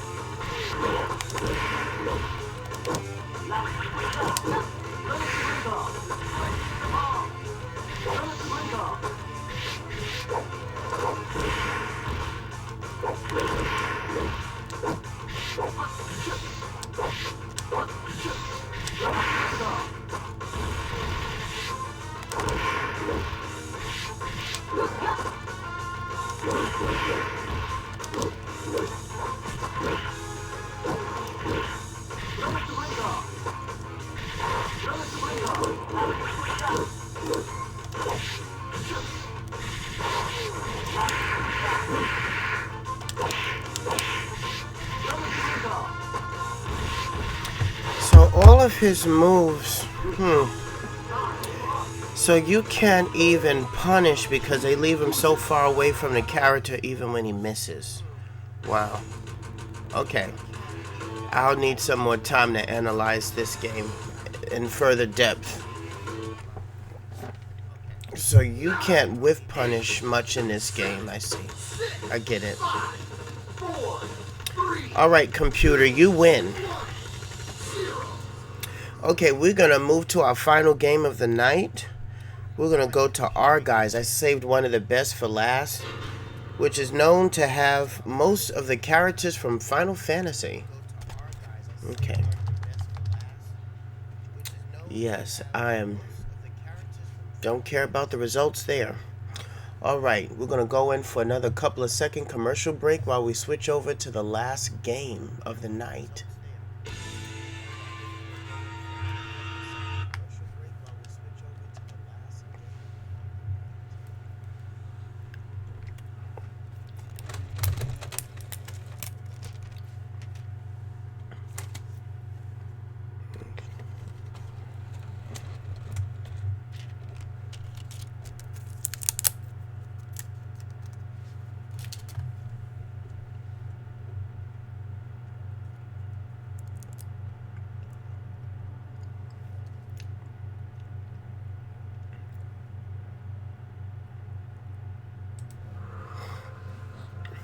All right, here we go. Perhaps this game would be a little bit more kinder to me.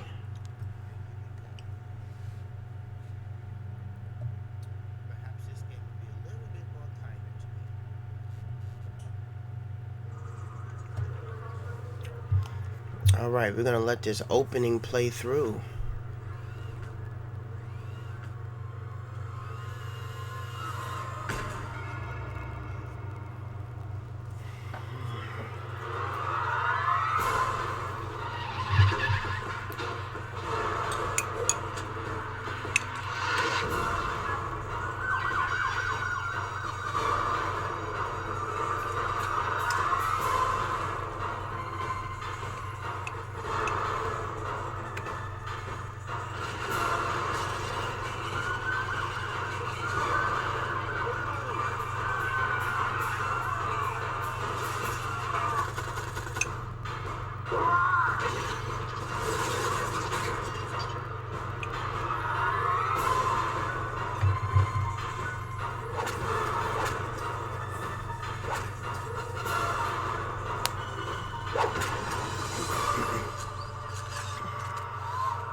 Okay, if you're just joining in, welcome to Cookie Tuesday's Retro Gaming Life. We now have entered the last game of the evening. This is EHRGEIZ. We done went through Galaxy Fight, Guilty Gear, and also Power Instinct 2. Let's see how far I can get in this game. I think it's been over 10 years since I picked up this game. It's been in my library for quite a long time, even though I'm not the biggest Final Fantasy fan. I'm a big fan of Squaresoft. And speaking of which, this is back when this game came out in 97, 98. Squaresoft. Yeah, arcade, there we go. Arcade mode.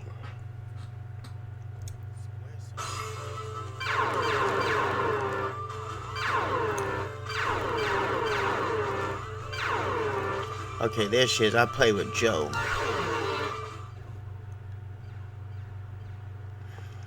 And the style of this game is very reminiscent to Power Stone. The way you can move around the grid in the ring.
Oh, he's annoying. Continue. He's annoying. Ready.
Finally.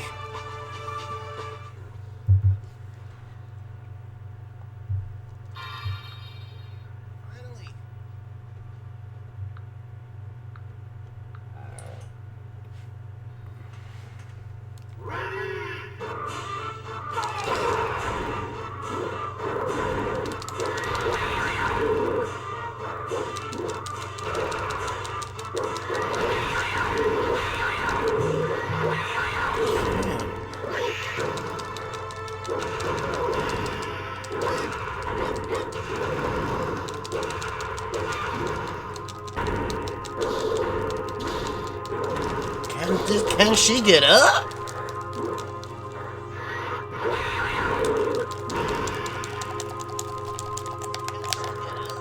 I guess that's it.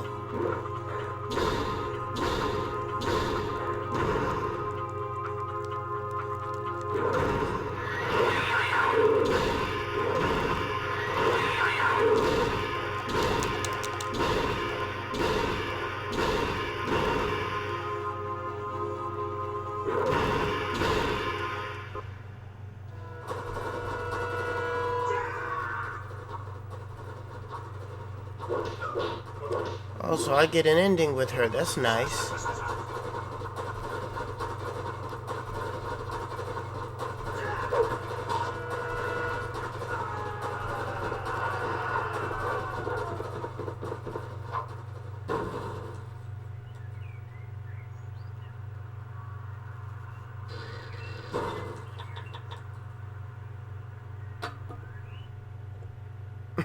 Cute.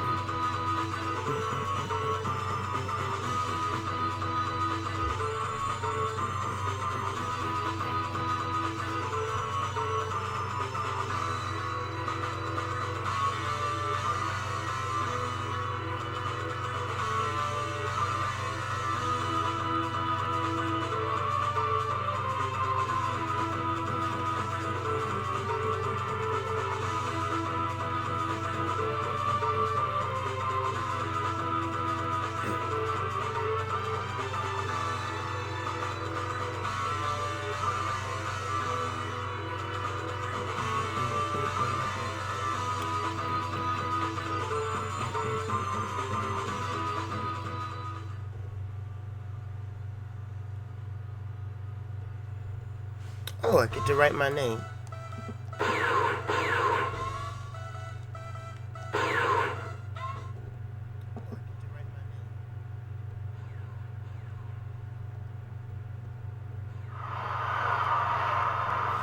Alright, and that concludes today's stream. We went through Guilty Gear, Galaxy Fight, Power Instinct 2, and then I left EHRGEIZ for last. Thank you for joining us for Cookie Tuesday's Retro Gaming Life. I will announce the next 4 games either this Friday or Saturday on Facebook. And of course, if you're following me on Twitter or Strike First on Twitter, those games will also be retweeted and announced on those platforms as well. If you're joining for the restream of this broadcast on YouTube, please feel free to subscribe to my channel if you like this content for more updates. And please leave your comments and requests there. Also, I will be responding more so to the YouTube channel because of the comments that are able to be left behind. Otherwise, thank you for joining us for Cookie Tuesday's Retro Gaming Life, and I totally look forward to seeing you next week.